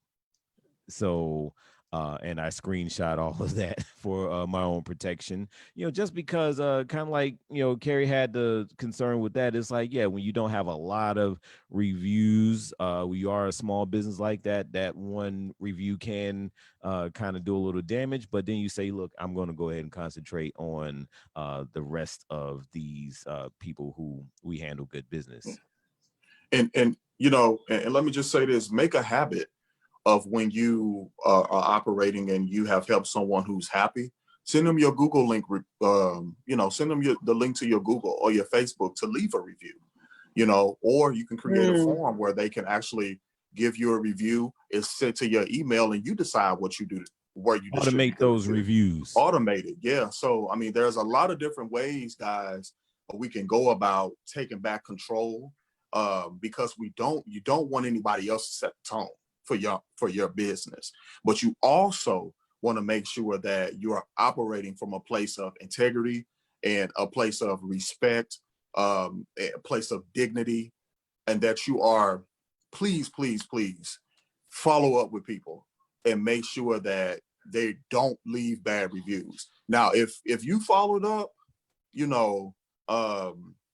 and they still leave a bad review, you have the right to be pissed off. But if you don't follow up with them and they leave that nasty review and they keep just going in on you, it kind of becomes, you got to kind of take accountability, and say, I didn't do my part. I didn't do my due diligence. So it's a two-way street, but I think that, as a consumer, we have a responsibility, and as a business owner, we have a responsibility. In that situation, I think he actually did follow up with the person first, and they were okay at first? I followed up, and this whole threatened to take me on Judge Judy. I'm sorry. They be relentless. They No, really but do I'm- be Judge relentless, or they Judy. act like everything okay and it's not, and they not transparent. Yeah, They be that's what it crazy. was. I followed up, and they were acting like everything was okay, and then next thing you know, I saw the bad reviews and forums written on me. Girl went to like 6 different sites. Wow. And anything that Wow. I would go and dispute, she would go to a new site, and this went on for like 6 months. She was very intentional about it. Mm, Just 6 adamant months. about. Wow. It's crazy. And then Yeah. she said, if he doesn't refund me at least whatever amount, 80% of the money back, I'm taking his ass to Judge Judy. And I was like, you know what, I'm 80%. not. I was like, okay, I'm gonna go get paid on Judge Judy, because like Right. You just take your chances, not boo. me. Don't forget to shameless plug yourself on Judge. Right. Book me now on Judge Book Judy. Right. We'll take care of you. Don't worry about these folks. Right, right. They've been refunded. Keep branding yourself. That's right. Right. I want to move Okay. on, y'all, to the next question. We're getting short on time here. What is the difference? Now, some of y'all might laugh about this, but it's funny, but it's serious funny. What's the difference between a business and, as we call it, a business? So I know that a lot of Listen, a hustle. There's a dichotomy. Exactly. See, y'all trying to get me started. Y'all are really trying to get me started. get you know, started. There is a huge dichotomy between a legitimate business and a hustle. Mhm. And you cannot run your business like a hustle, because you're going to run it right into the ground. That's the one difference between a company that is successful and one that's operating in the red. That is So- go ahead. No, I was going to ask. So, what are some steps to elevate your hustle into a full business? Processes, procedures, hiring the right people, making Funding. sure that you Funding. funding, Taking absolutely. funding. Absolutely, funding, making sure that you're hiring the right people. If you don't know what to look for, you can hire. There's my company. We have a person who will do the hiring for you. They'll vet these people for you. You know, if you don't know what to look for, there's so many things that goes into it, but those are just a few. Those are just a few. And inadequate training yourself. You need to be trained yourself on what it is you're doing. You can't just say, oh, I like doing this and I'm gonna start a business. No, you have to legitimize. You want to legitimize what it is you're doing. And these are the steps that you can take to legitimize it. Mhm. If you want to do fitness, right? If you want to open a fitness studio, there's online. We lost you a little bit. I don't know what happened lost to him your a little bit. audio, Dre. Let's see. We lost you. He Hold just- on, Dre. Can you hear us? Can you hear us?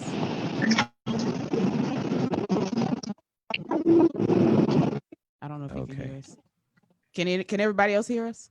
Yeah, I can hear you good. Look at him tapping the I can hear screen. you fine.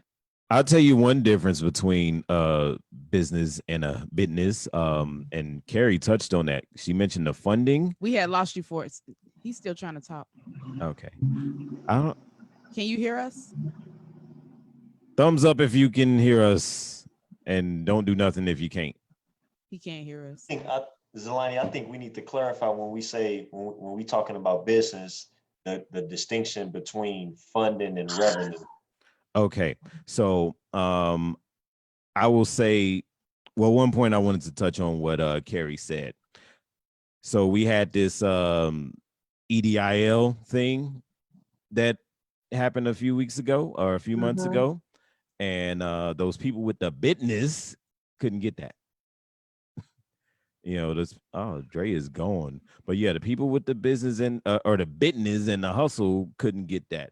Now, when you talk about I know some people who did though. well, Yeah, me too. Mhm. how it may be a Well, what do you mean when you say the people with the? Because we might be thinking of different things. So Okay. What do you consider the people with the hustle? all right. When I'm talking about the hustle, let's say someone brought up a good example. the other day or yesterday I saw on Facebook, and he mentioned like people using their food stamps to sell plates. Oh, that's crazy. And like people were getting mad at him again, calling him a hater, and like, yeah, they coming up and you hating on somebody coming up in business, they getting started. It's like, look, food stamps is not a business loan. Okay. That's not funding. That's not no, that's meant your damn kids is hungry. You have to feed them. That's what they're for. Ain't even giving the kids a Hey. plate. Hey, That's and if you're not bad and if you're not gonna feed the kids, at least feed the block. At least. Right. Right. At least. So that's the difference between business and business. I said Did it you twice. guys hear me? Because everything We just didn't hear completely. anything you said. We heard say you Yeah, you starting a back fitness now. business, and then it just. Yeah. Wow. But go ahead. I'm say sorry, what you were guys. gonna say. I don't know what And happened. I bet you was preaching too. He I was was because I was going in. he looked like he was going in. He was like, Right. You might get him a towel to wipe his forehead. Right. all But right. no, Well, you go know, ahead.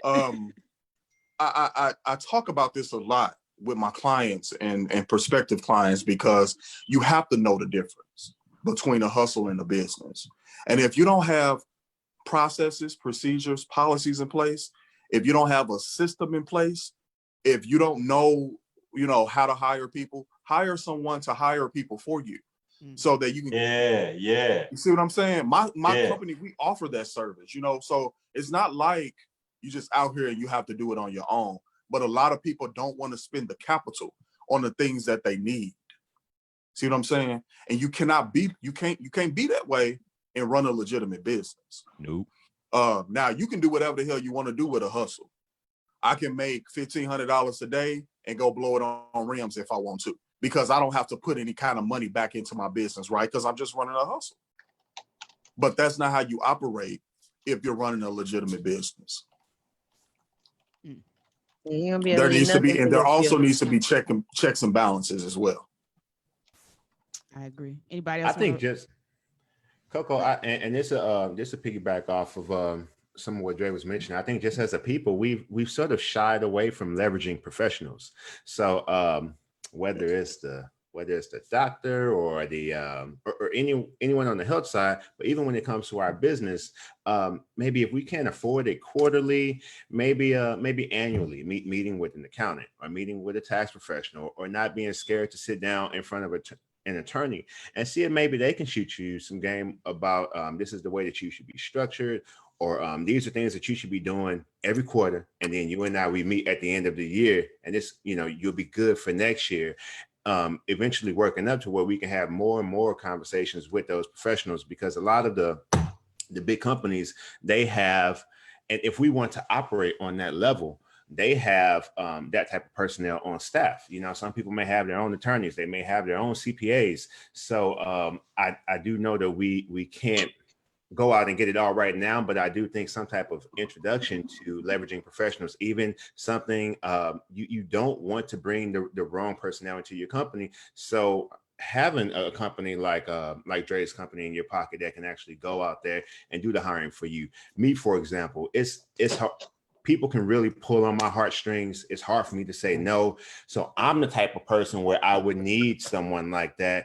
I'll give you 3 and 4 and 5 chances. And that's, I shouldn't put myself in that position, because now I'm putting my business at risk. So he's a professional that I would want to create some type of relationship. And it can start off as simple as networking, like what Farrakhan was saying, just opening up and talking to someone, letting them know, hey, this is a challenge I'm facing. What does your company do? How can you all help me?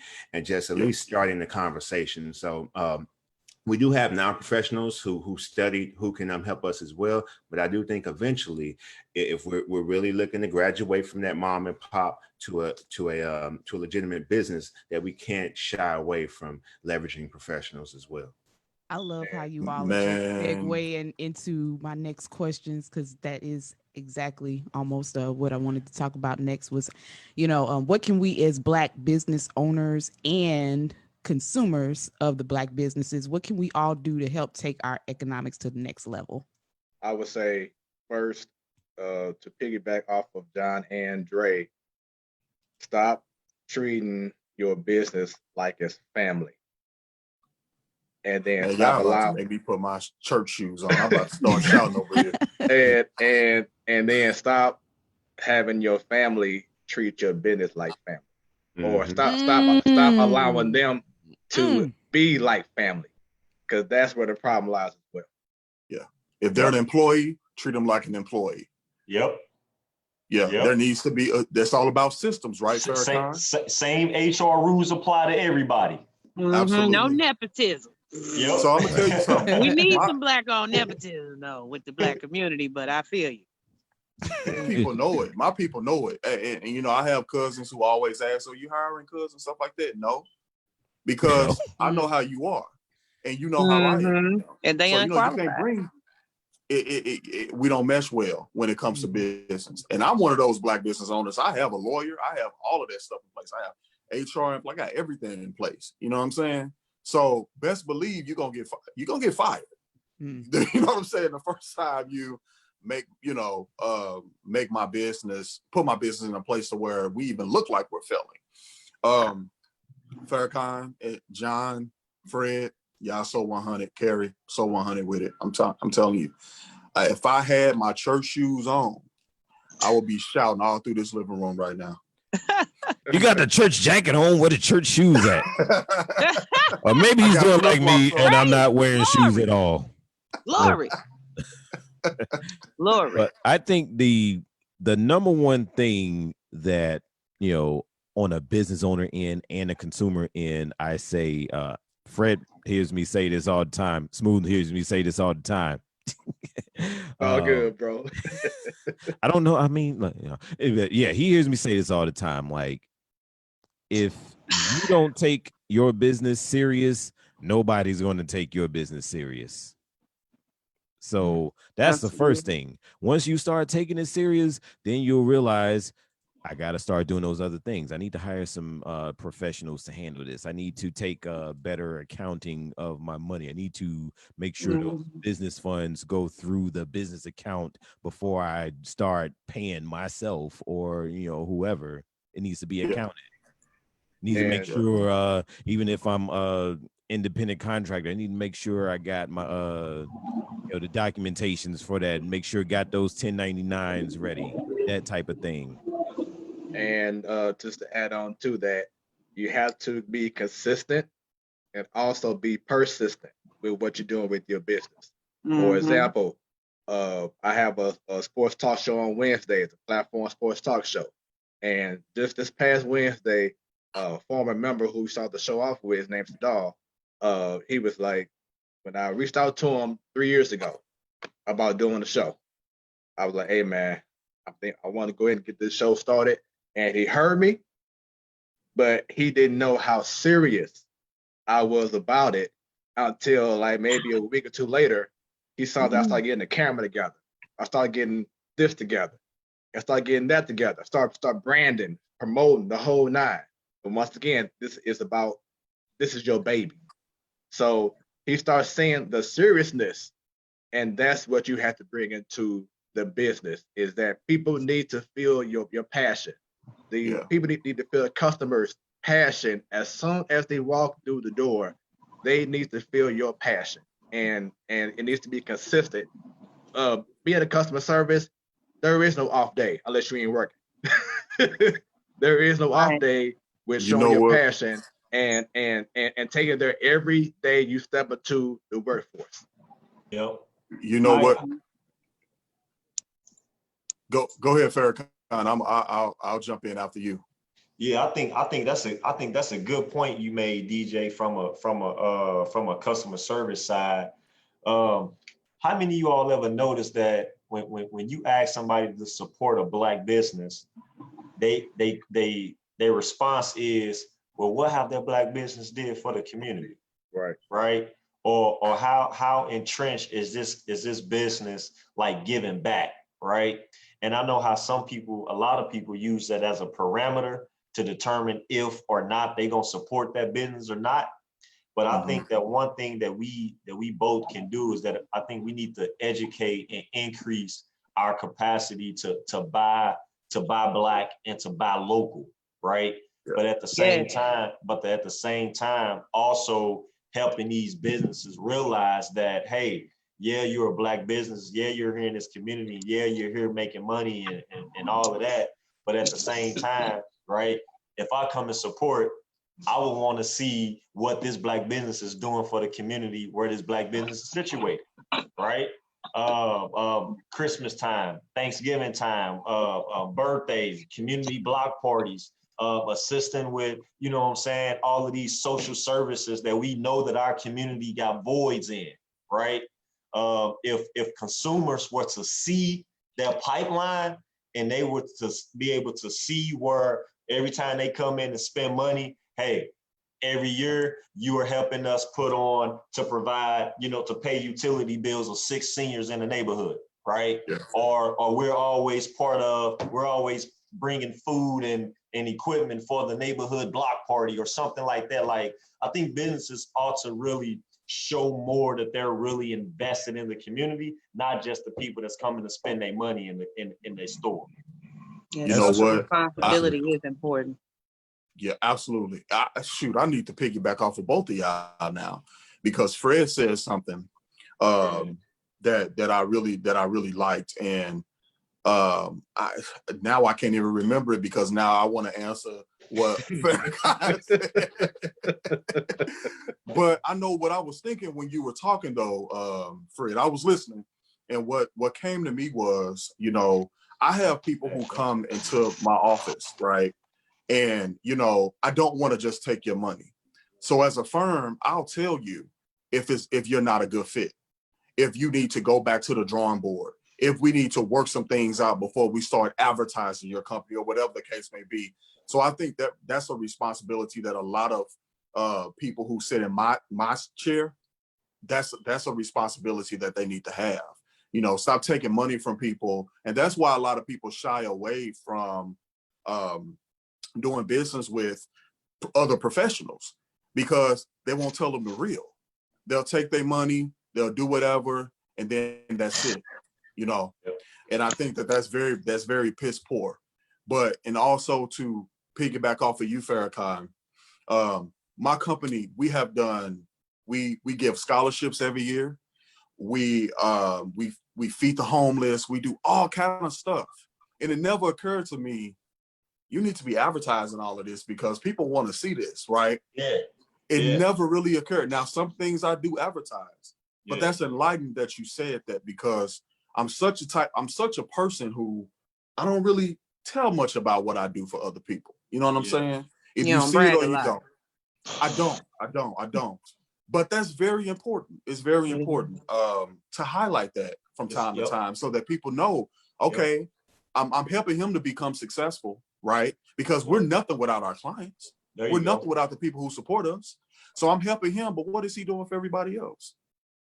I like that. I like that. And I think I need to show that a little bit more and just come out of that not wanting people to see me do for other people. Because I mean, that's okay. It's okay.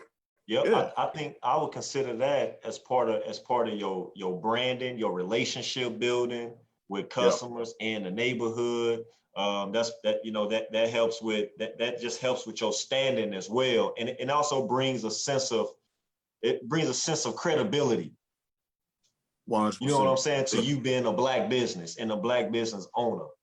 You know what I'm saying? So yeah. I agree.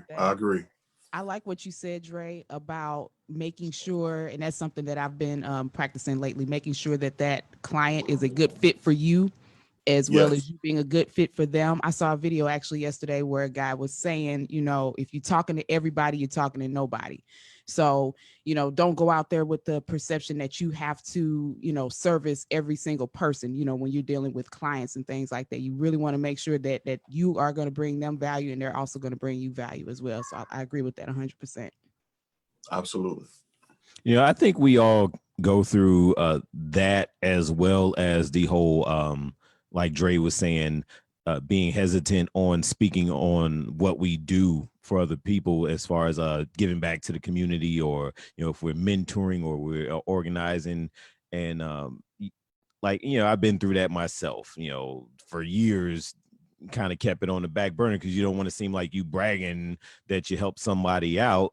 But at the same time, you do want to put out that message because people will ask that. They don't, folks don't want to see that you just in a community, take and not giving back. And something I want to add on. And your building is ruined. And something I want to add on to business mentality wise is there's going to be a time that you have to adjust to what's going on now. Can't continue to have the same mindset that you had when you first started back in 1985 and things are going to be the same thing in 2020. You have to be able to receive information and adapt. You have to adapt because people are going to see that and they're going to appreciate that you're trying to adjust to what's going on at the present day. That's true, man. It's still even businesses that don't take credit cards, and it's like, how? Like, Zalani, there's businesses. I mean, there's businesses white and black that have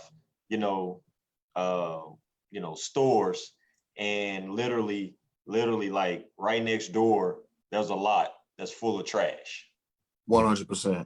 You know what I'm saying? Same thing with churches, right? You'll see a church and you'll see a building burned down, overgrown weeds, couches in the front yard. I mean, like, where's the social responsibility? You know what I'm saying? Like businesses are obligated to be socially responsible just as much as the consumers are. Yeah. Just as much. Absolutely. Probably more. It's more. Probably Yeah. more. Because we Yeah. complain about Asians and Arabs and people of other cultures and nationalities moving into our communities and not investing a dime, not picking up no trash, not providing receptacles or trash cans for people to throw they stuff into, just littering our communities, draining it, take, and don't give anything. Yep. So it's so important, but being cognizant of our budgeting and utilizing our resources effectively and having a business versus a business is That's right. I think it all ties into being cognizant. Before we start advertising your company or whatever the case may be. To just it's Farrakhan again. Yeah. Hey, I was sharing the live, y'all. From his other phone. Yeah. Yeah.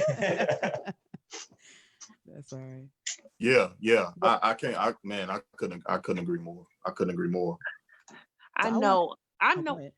I'm sorry. Go ahead. No, go ahead. Well, I was gonna say another thing that'll make us even more successful as businesses economically is I just recently got an accountant, and I can't believe I was trying to do my taxes myself all of them years. You just can't wear all the hats. You really cannot. You really can't. You can't. I mean, it's like an octopus, a Vishnu, or one of them. I guess that's what Buddhists do, but yeah. My arms wasn't reaching that far, and I finally got an accountant, and it's really helped free up my ability to cultivate so many other areas of my business. But my budgeting and understanding where I am with being able to afford my accountant was pivotal to me being able to do that. But not only that, Zalani was saying how we go to school and why we taking a language arts class over and over and over again. But one thing that people underestimate in business is these grants. People think you need a grant writer to get these grants. They be 2 or 3 questions. Yep. And people won't even take the time to click on the grant and open it up and see what these people are asking you of your own destiny, of your own business prowess. And I mean, they got grants for right-handed people, grants for left-handed people. I mean, it's so many different avenues that you can tap into and resources from people who just sitting back with old money, bored, wanting to see somebody else do better. That Absolutely. is the paradox in old money. I mean, it's not always about color. There are some decent businesses who realize that they have really took the advantage over the years in this segregated system and want to give back in some kind of way. Now, they're not going to relinquish their privilege, but in some ways they want to give back. Yeah. And these grants be 2, 3, 4 questions, and all they asking you is what do you believe in, which should be yourself and your cause and your purpose. And they handing out $3,000, $4,000, $1,000, you know, worth. And I saw people hustling the EIDL. That wasn't nothing but 10 questions. And I seen people like, you give me $1,000 and I get you this grant. Well, now you got to do is click on the button. Like one of my friends said, one of my accounting friends, she said, people are charging you $3,000 to send you to jail, basically, because that's what people are doing. They're running that EIDL scam, and it's crazy. But and we've seen people get locked up for that. Yes. Or misappropriating the funds. That's that PPP people getting locked up for, because that's designated for business costs. Absolutely. Now the EIDL is for people who have a hustle, who doing Uber, who doing, you know, raise the roof. Right. There's been people, but with the EIDL, there's been people who don't even have a business who apply for it and who got it. Yeah. So you're committing fraud. You know what I'm saying? Like people don't really, that's true. You know, they don't understand. But people have businesses and don't even realize it though. You know, if you're doing Uber, if you're doing her on the side, if you're doing, you know, if you delivering papers, shoveling poop, walking dogs, you got a business. You have a home-based business. Yeah. Right. Monetize yourself. Monetize yourself. And we're not in the mind frame and the framework of understanding these tax write-offs and and the liabilities that we give her, because we tax 7-8 times after the sales tax, after your federal taxes, after your sales tax, after your Medicare. People don't realize that they getting the majority of your check. You indoctrinated into slavery, so you need a hustle. Most people need a hustle these days. You need a hustle, and you need that home-based business, definitely. Right. And that EIDL was open to those people who had that and who took advantage of. Now, some people don't have a business. You're right about that, Leandre. But there are people who got the grant, and you know, just a misappropriation of funds is the part of business that we need to educate against. I think that's where I was going when I asked the question. You know, it's things like that's running a business. Right. You know, because I think it's even difference between a hustle and a business. Because to me, business screams something shady. A hustle can be you know, something that's legit. It may not be 100%, you know, an LLC or a sole proprietorship, but it won't send you to jail. It's legal and it'll get you some money. But when you're talking about a business, it's like 9 times out of 10, it's something that is a little sketch. Look here, that EIDL loan, they were very clear on what you can do with that money. And, you know, you can still, you know, kind of word some things in a certain way to work in your advantage, but you got to be very careful about that. And one thing that you did speak on, Carrie, was, you know, even getting that accountant, you know, anytime, and I've said this a few times on Facebook, it's like my new motto. Whatever question you think you got about money or a quick way to flip some money or whatever, ask your accountant, your financial advisor, your planner, somebody that's a financial professional, if that's a good move. And some people are going to say, well, I don't have that. And some people are going to say, well, I don't have any of those. Well, if you don't have any of those, you probably ain't got no business making that kind of move you want to make with that money. No business. This is why, guys. Did I say this is why. Oh, no, I'm saying it. No, he's just being silly. This is why my company, we have our home-based business training, our digital course. This is exactly why. I dropped a jewel yesterday on my Facebook page, letting people know that if you have a child that's under 18 years of age, you can hire them to work for your home-based business. Took the word. You can pay them up to $12,000 a year, and you can write that off. Preach. You see what I'm saying? So there's a lot of things that people don't realize, and that's why boost360.net, y'all, get that home-based business training. We need to be able to solidify our positions as business owners and business people, you know, in society. I mean, we got to do better. We got to do better. And the tax breaks are there. We just are ignorant of them. Like said it best. The government loves small businesses. Okay. They love small businesses. They want us to start small businesses. Period. Y'all going to a good point, and I think that well we get into it, but I think one of the most main points that we probably didn't include in any of our conversations earlier was, and I just seen my sister Tanya make a comment about it under the video, was the fact that how laws and business laws and protocols and procedures really dictate what some of these entrepreneurs and business owners really are setting up, how they operate, how they're surviving, how they're lasting. So one thing that we definitely got to make sure we include in this conversation is the role that politics play in business development. Now, I'm always a person that always believe that it's not the politicians that should be able to control the business community, but the other way around, right? So that we can have people in position so that these tax codes and tax laws wouldn't be as healthy as they are now, or so that the processes of even accessing funds or accessing money isn't as got so much red tape, right? Or even knowing what the laws are. Knowing what the laws are. Yeah. Yeah. Exactly. Ignorance of the law. So we can't miss that component of how important how our elected officials are when it comes to creating and establishing and also considering the longevity of our businesses. Absolutely. On that note, I want to get to the last official question.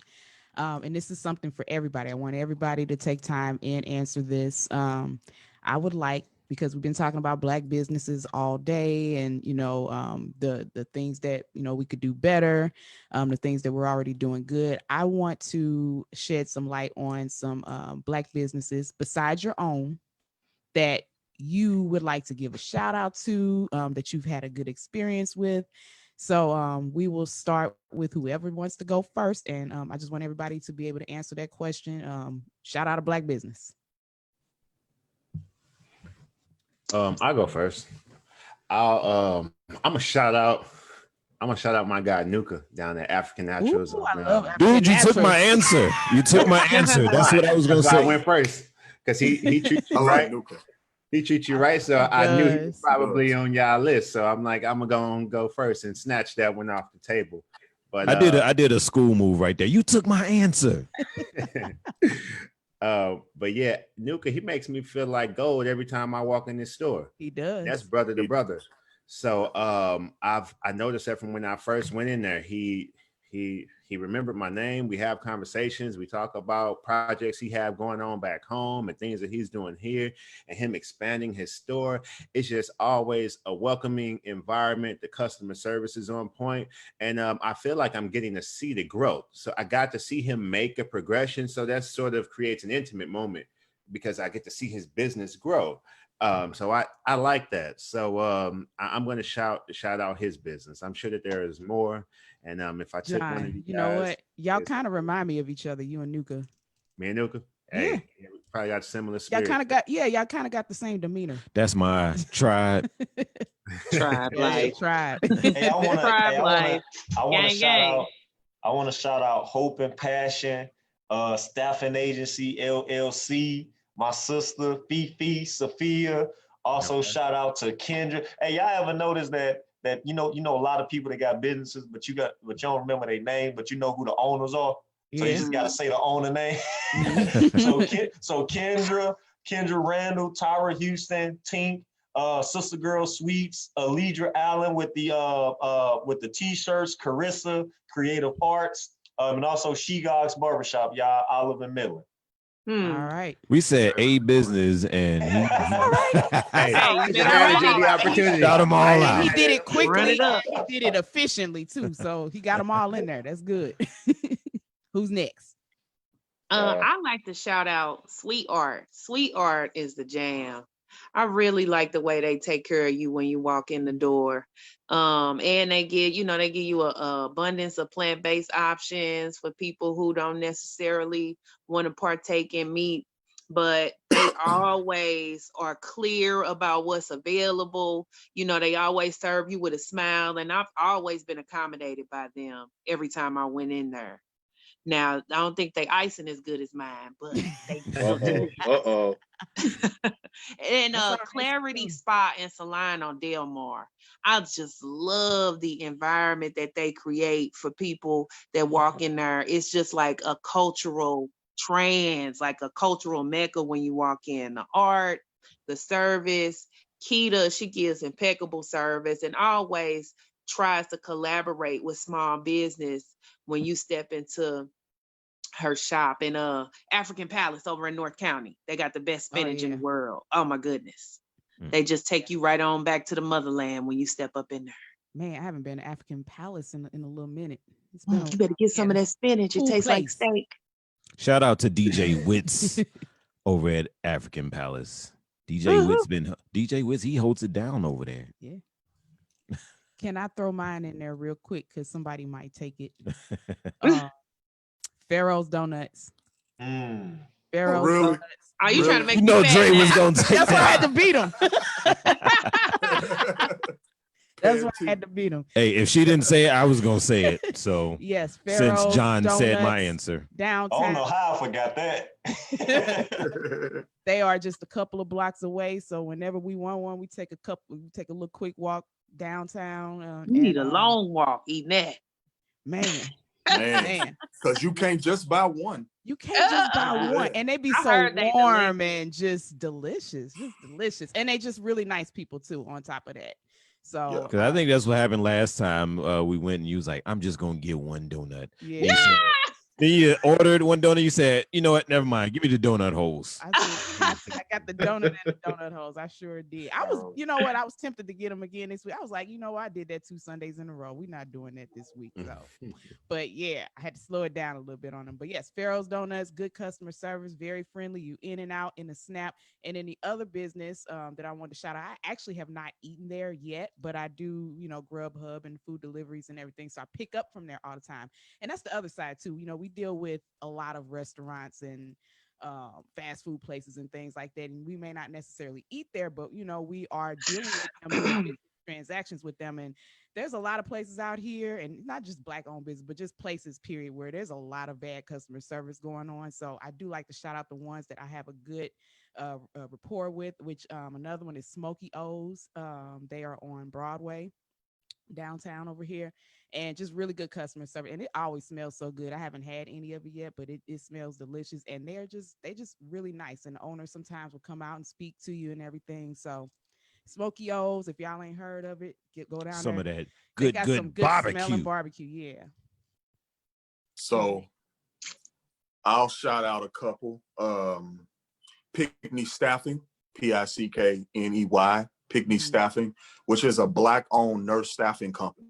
Mm-hmm. So, work with hospitals, nursing homes to get, adequate nursing into those facilities. Mm-hmm. So Pickney Staffing, Dallas Holland over at Beyond EDU, which is a medical training little school, so medical training school. So, we've preached a lot about training in the areas that you want to, be in. So that'll be perfect. Man, Drake's Place, which is a really good restaurant down in Ferguson. Yeah. Kathy's Kitchen. I know the Jenkins. I can go on and on. So there's a lot of prominent Black-owned companies here who's really, really doing the damn thing. So those are just a few. Better Family Life too. I forgot them. They do that. They do their thing. Everybody got their hangups, but they do their thing. BFL. Anybody else? John, Fred. John said one. Oh, John had one. Oh, okay. Fred ain't say one. Smooth. Yeah, so I got a couple of them. But shouts out to Ronald Gunn, Gunn.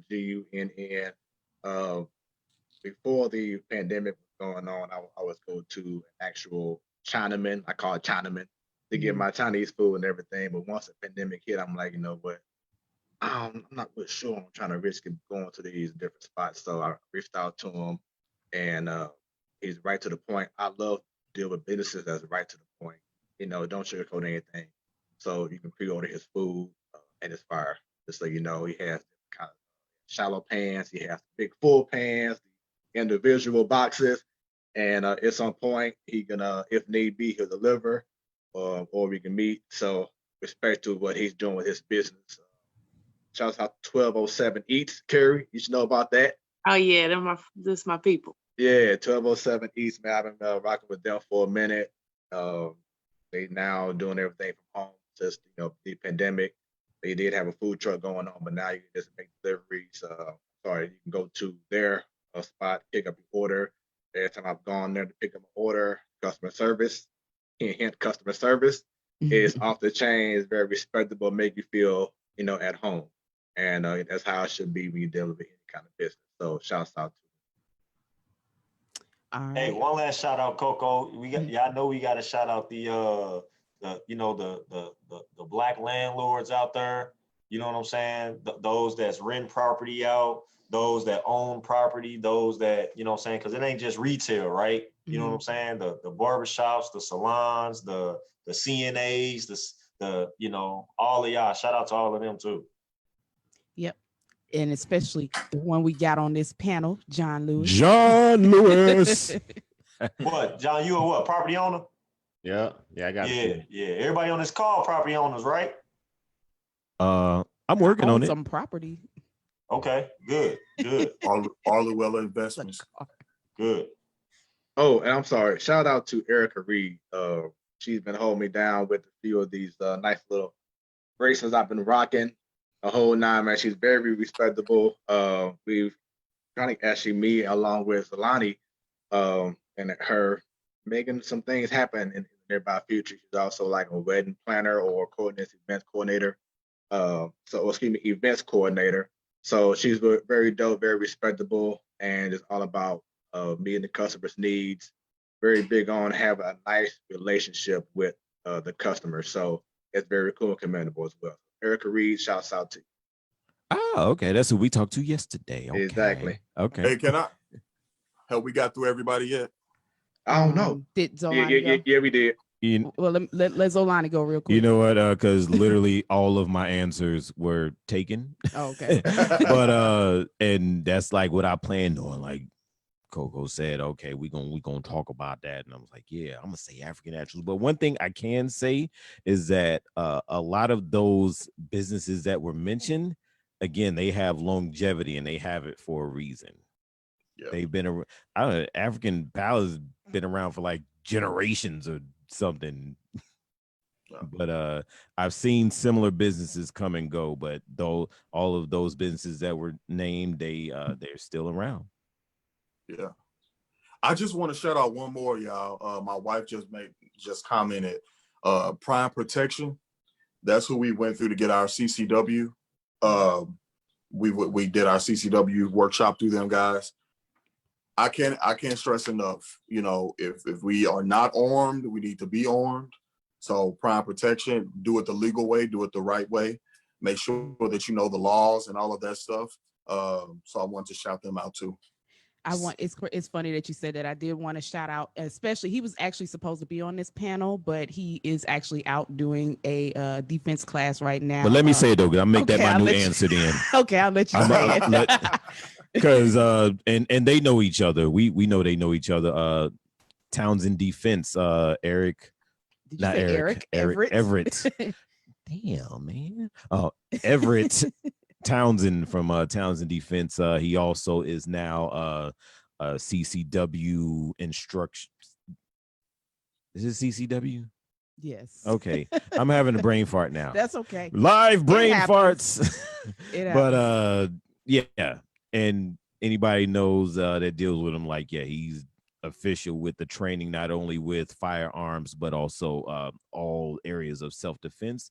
Like Coco said, he was going to be on the show, but he had a scheduling conflict, but we will have him on the show at some point. Yep. So Solid. yes, he is. We've been doing work with him for a lot of years. So pretty cool guy anyway. He's a teacher as well. So he's kind of a pillar of the community in a lot of different ways. So we appreciate Everett. We're gonna have him on the show though. Yeah. So that just about does it, except for we have our little fun segment. We just gonna for real. I don't know. I had to come up with some fun music. You a whole DJ. That's the best you can do. I'm just kidding. Sorry. I'm sorry. That was not a Really? shot. That was not a Really? shot. But it was good though. It was funny though. No, we're gonna Funny is what matters. It was. you done. You done. No, it's still funny. Anyways. See, there we go. Attacking our own people. No, stop playing. Hater. No. Wow. Anyways, we got a fun section which is called this or that. So we're just gonna throw out some random things. I'm gonna call your name first, but we're gonna make sure that we get everybody, and then I'll call your name, and then Zolani's gonna come up with a this or that for you. Okay. All right, so we're gonna start with Carrie first, since she's on the camera right now. Okay. Day or night? What was that, Kid Cudi? Day or night? Do you like the daytime or do you like the Day? nighttime? Or I'll be I'll say day. I sure. love the sun. So day. I'll say day. I knew she was gonna say that. Yeah, I like sunshine. Yeah. All right, Farrakhan. You know, they're just not flowing to me right now. You want me to do it? I don't know what you got. I wasn't prepared to do that. I thought you Oh, were look at you. prepared. You know what? This is literally the longest show we've ever had. right. So, Yeah. I don't know. Farrakhan, hip hop or R&B? Is he talking? We lose his You audio. got to turn his mic on. There you go. R&B. R&B. All right. I know that's right. Good answer. Good answer. Okay. All right, Dre. Oh. Beyonce or Janet Jackson? Oh, why you do him like that? Why did you do him like that? Inquiring minds would like to know, what is the I have to answer? go. Oh man, I cannot believe you would do me this way. I can't Hey, believe bro, I feel you, bro. Man, she's straight because wrong for Randy's that. sitting over there looking at you too, like, what you gonna say? Yeah. You know what? I'm gonna have to go with Janet Jackson. Mm, That's what I classic. would have said. Yeah. There you go. Janet Good Jackson. All right. We're talking about Let's- music, right? All right. Well, we finna transition to music because we finna go to Smooth. Uh-oh. Smooth. You ask them. Y'all the music people. Okay.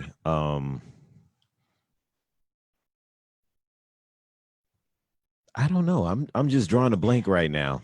All right. I know this is like my round, but I'm just drawing a blank. All right, Smooth. Tupac or Biggie? Wow. Man, I would have to say Biggie. Biggie. Ooh, That's the Yeah. one I'm gonna have to disagree on. right. Well, thank you. Give me the Sorry, jump. y'all. Day. And I mean, there's no hate in anything, but It ain't just lyrically to me, I just feel like Biggie. I felt Biggie more. I know Pop, great. He started a movement maybe indirectly with his messages. I love it, but there's something about lyrically for me, Biggie just captivated me more, and that's pretty much it. All right, now you got to come up with this one for John. You got Okay. to.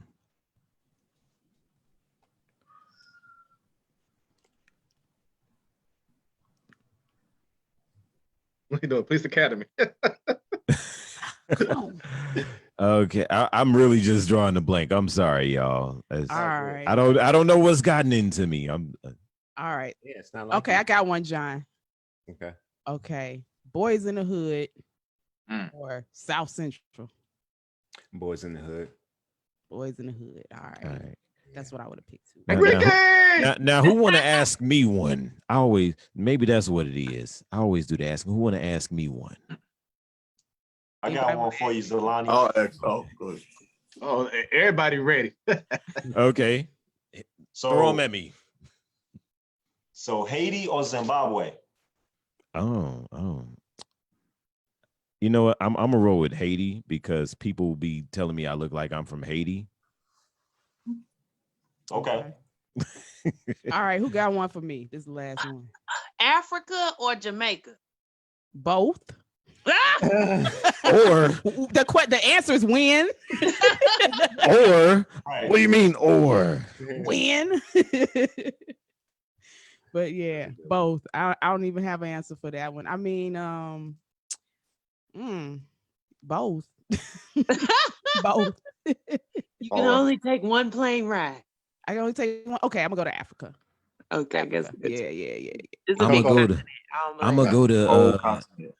I'm gonna go to Yeah. Africa, but the layover gonna be in Jamaica. Right. That's how you get that one. There you go. Look at the map. Yeah, look at the map and see.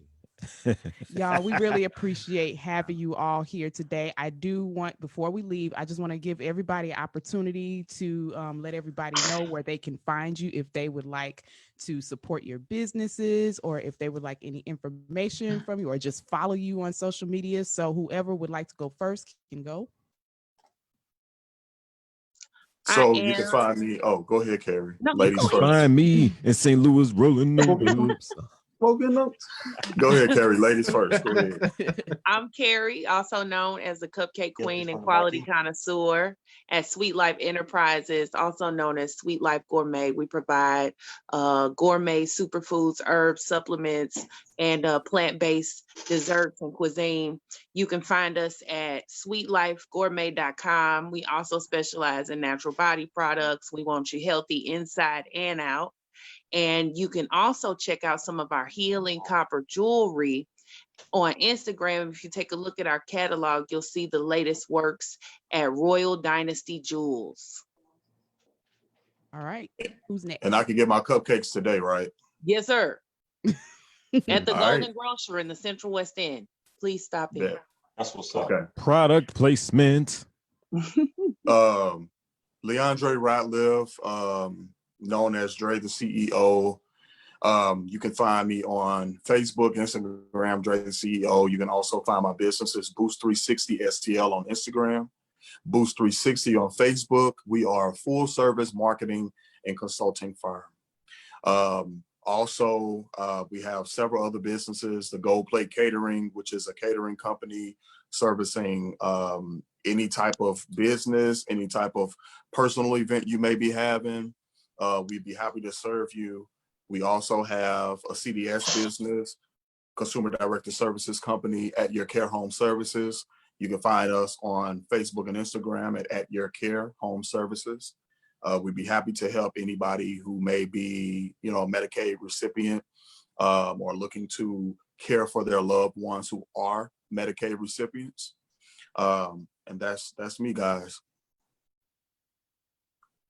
I guess I'll go next. I'm John Lewis. You can find me on Facebook at John Lewis, my name. I'm very active on Instagram. I'm John Lew. That's IMJOHNLEW. I'm also on YouTube as well. I post a lot of real estate videos on Instagram and YouTube. On YouTube, it's John Lewis STL. And as far as the real estate company, it's just Cash Homes STL. That's me. Who we got left? We got Smooth. I'll go next. So Farrakhan Shiga, y'all can find more information about me and our work through Young Voices with Action, www.youngvoiceswithaction.org. Working with a series of young people who are spearheading the efforts of Black Wall Street STL taking place in the Wellston Loop. And shout out to our friends in North St. Louis in the 3rd Ward, Alderman Brandon Bosley, who just launched another Black Wall Street group in North St. Louis. But shout out to the historic Wellston Loop, the Wellston community, and visit blackwallstreet314.com to get more information or to tag along with this movement. All right. All right. Thank you. Yours truly, DJ Smooth with 3 O's. Got to make sure y'all know about that, Smooth with 3 O's. My personal page is Fred Head. Just put the name very simple. And also on Twitter, it's Fred, aka Smooth. On Instagram, DJ Fred, aka Smooth. And then I have my sports talk show, the Platform Sports Talk Show. Find us on YouTube. We go down every Wednesday night at 7 o'clock Central Standard Time. Also on Twitter at 314 Sports Talk.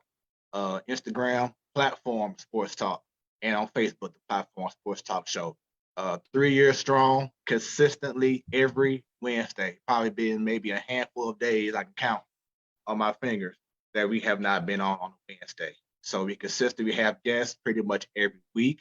Just had Council Martin from University of Mizzou last Wednesday. Great conversation. It's all about really getting the platform out for those people to hear these people's stories. And of course, sports topics as well. So definitely show love to your boy, and it's been a pleasure being on Free Your Mind. So thank you, Zelani and Coco. Keep getting this thing going, keep pushing. And my new statement I've been saying a whole lot: apply pressure. Apply pressure. I like that. I like that too. And did you want to shout yourself out? More plugs. Well, you could find me in St. Louis rolling. No, DJ Zolani on Facebook, Zolani DJ on Instagram, Zolani DJ on YouTube, as well as on this here show, Free Your Mind and the Rest Will Follow podcast, live here on Facebook and on YouTube. All right. Well, I guess since everybody else shouted them, I never shout myself out. Shout yourself out. No, Coco. Hit him with the fruition. What you got there now? Y'all so silly. So I will shout myself out. You can find me with Fruition Fitness and Nutrition. I'm a certified personal trainer and nutrition coach. You can find my page, which is tongue twist there. Fruition Fitness and Nutrition on Facebook and also on Instagram as well. I specialize in mobile personal training, so I can come to you. And also, I will be having in the very, very, very near future, meaning in the next 2 weeks, we'll have some online personal training available for those who want to remain at a social distance. We'll have that as well. You can work out with me from the comfort of your own home. And again, we want to thank everybody for tuning in. We want to thank our panelists for coming and speak with us today. It was a very, very, very, very needed topic to touch on. So we also just want to advise you all again, if you are listening now, you can still share this live and, people can listen to it later. Give us a like on our page, and then also on our YouTube channel, which is also Free Your Mind and the Rest Will Follow. You can subscribe to that channel as well and make sure that you hit the notification bell. And we're out of here, y'all. Thank you all so much. This was so much fun. Peace. Peace. All It's right. a pleasure. Peace and prosperity, everyone. If you all could stay on for just a second, we're gonna end the live, and then we'll speak with you all for just one moment. If you're still on there.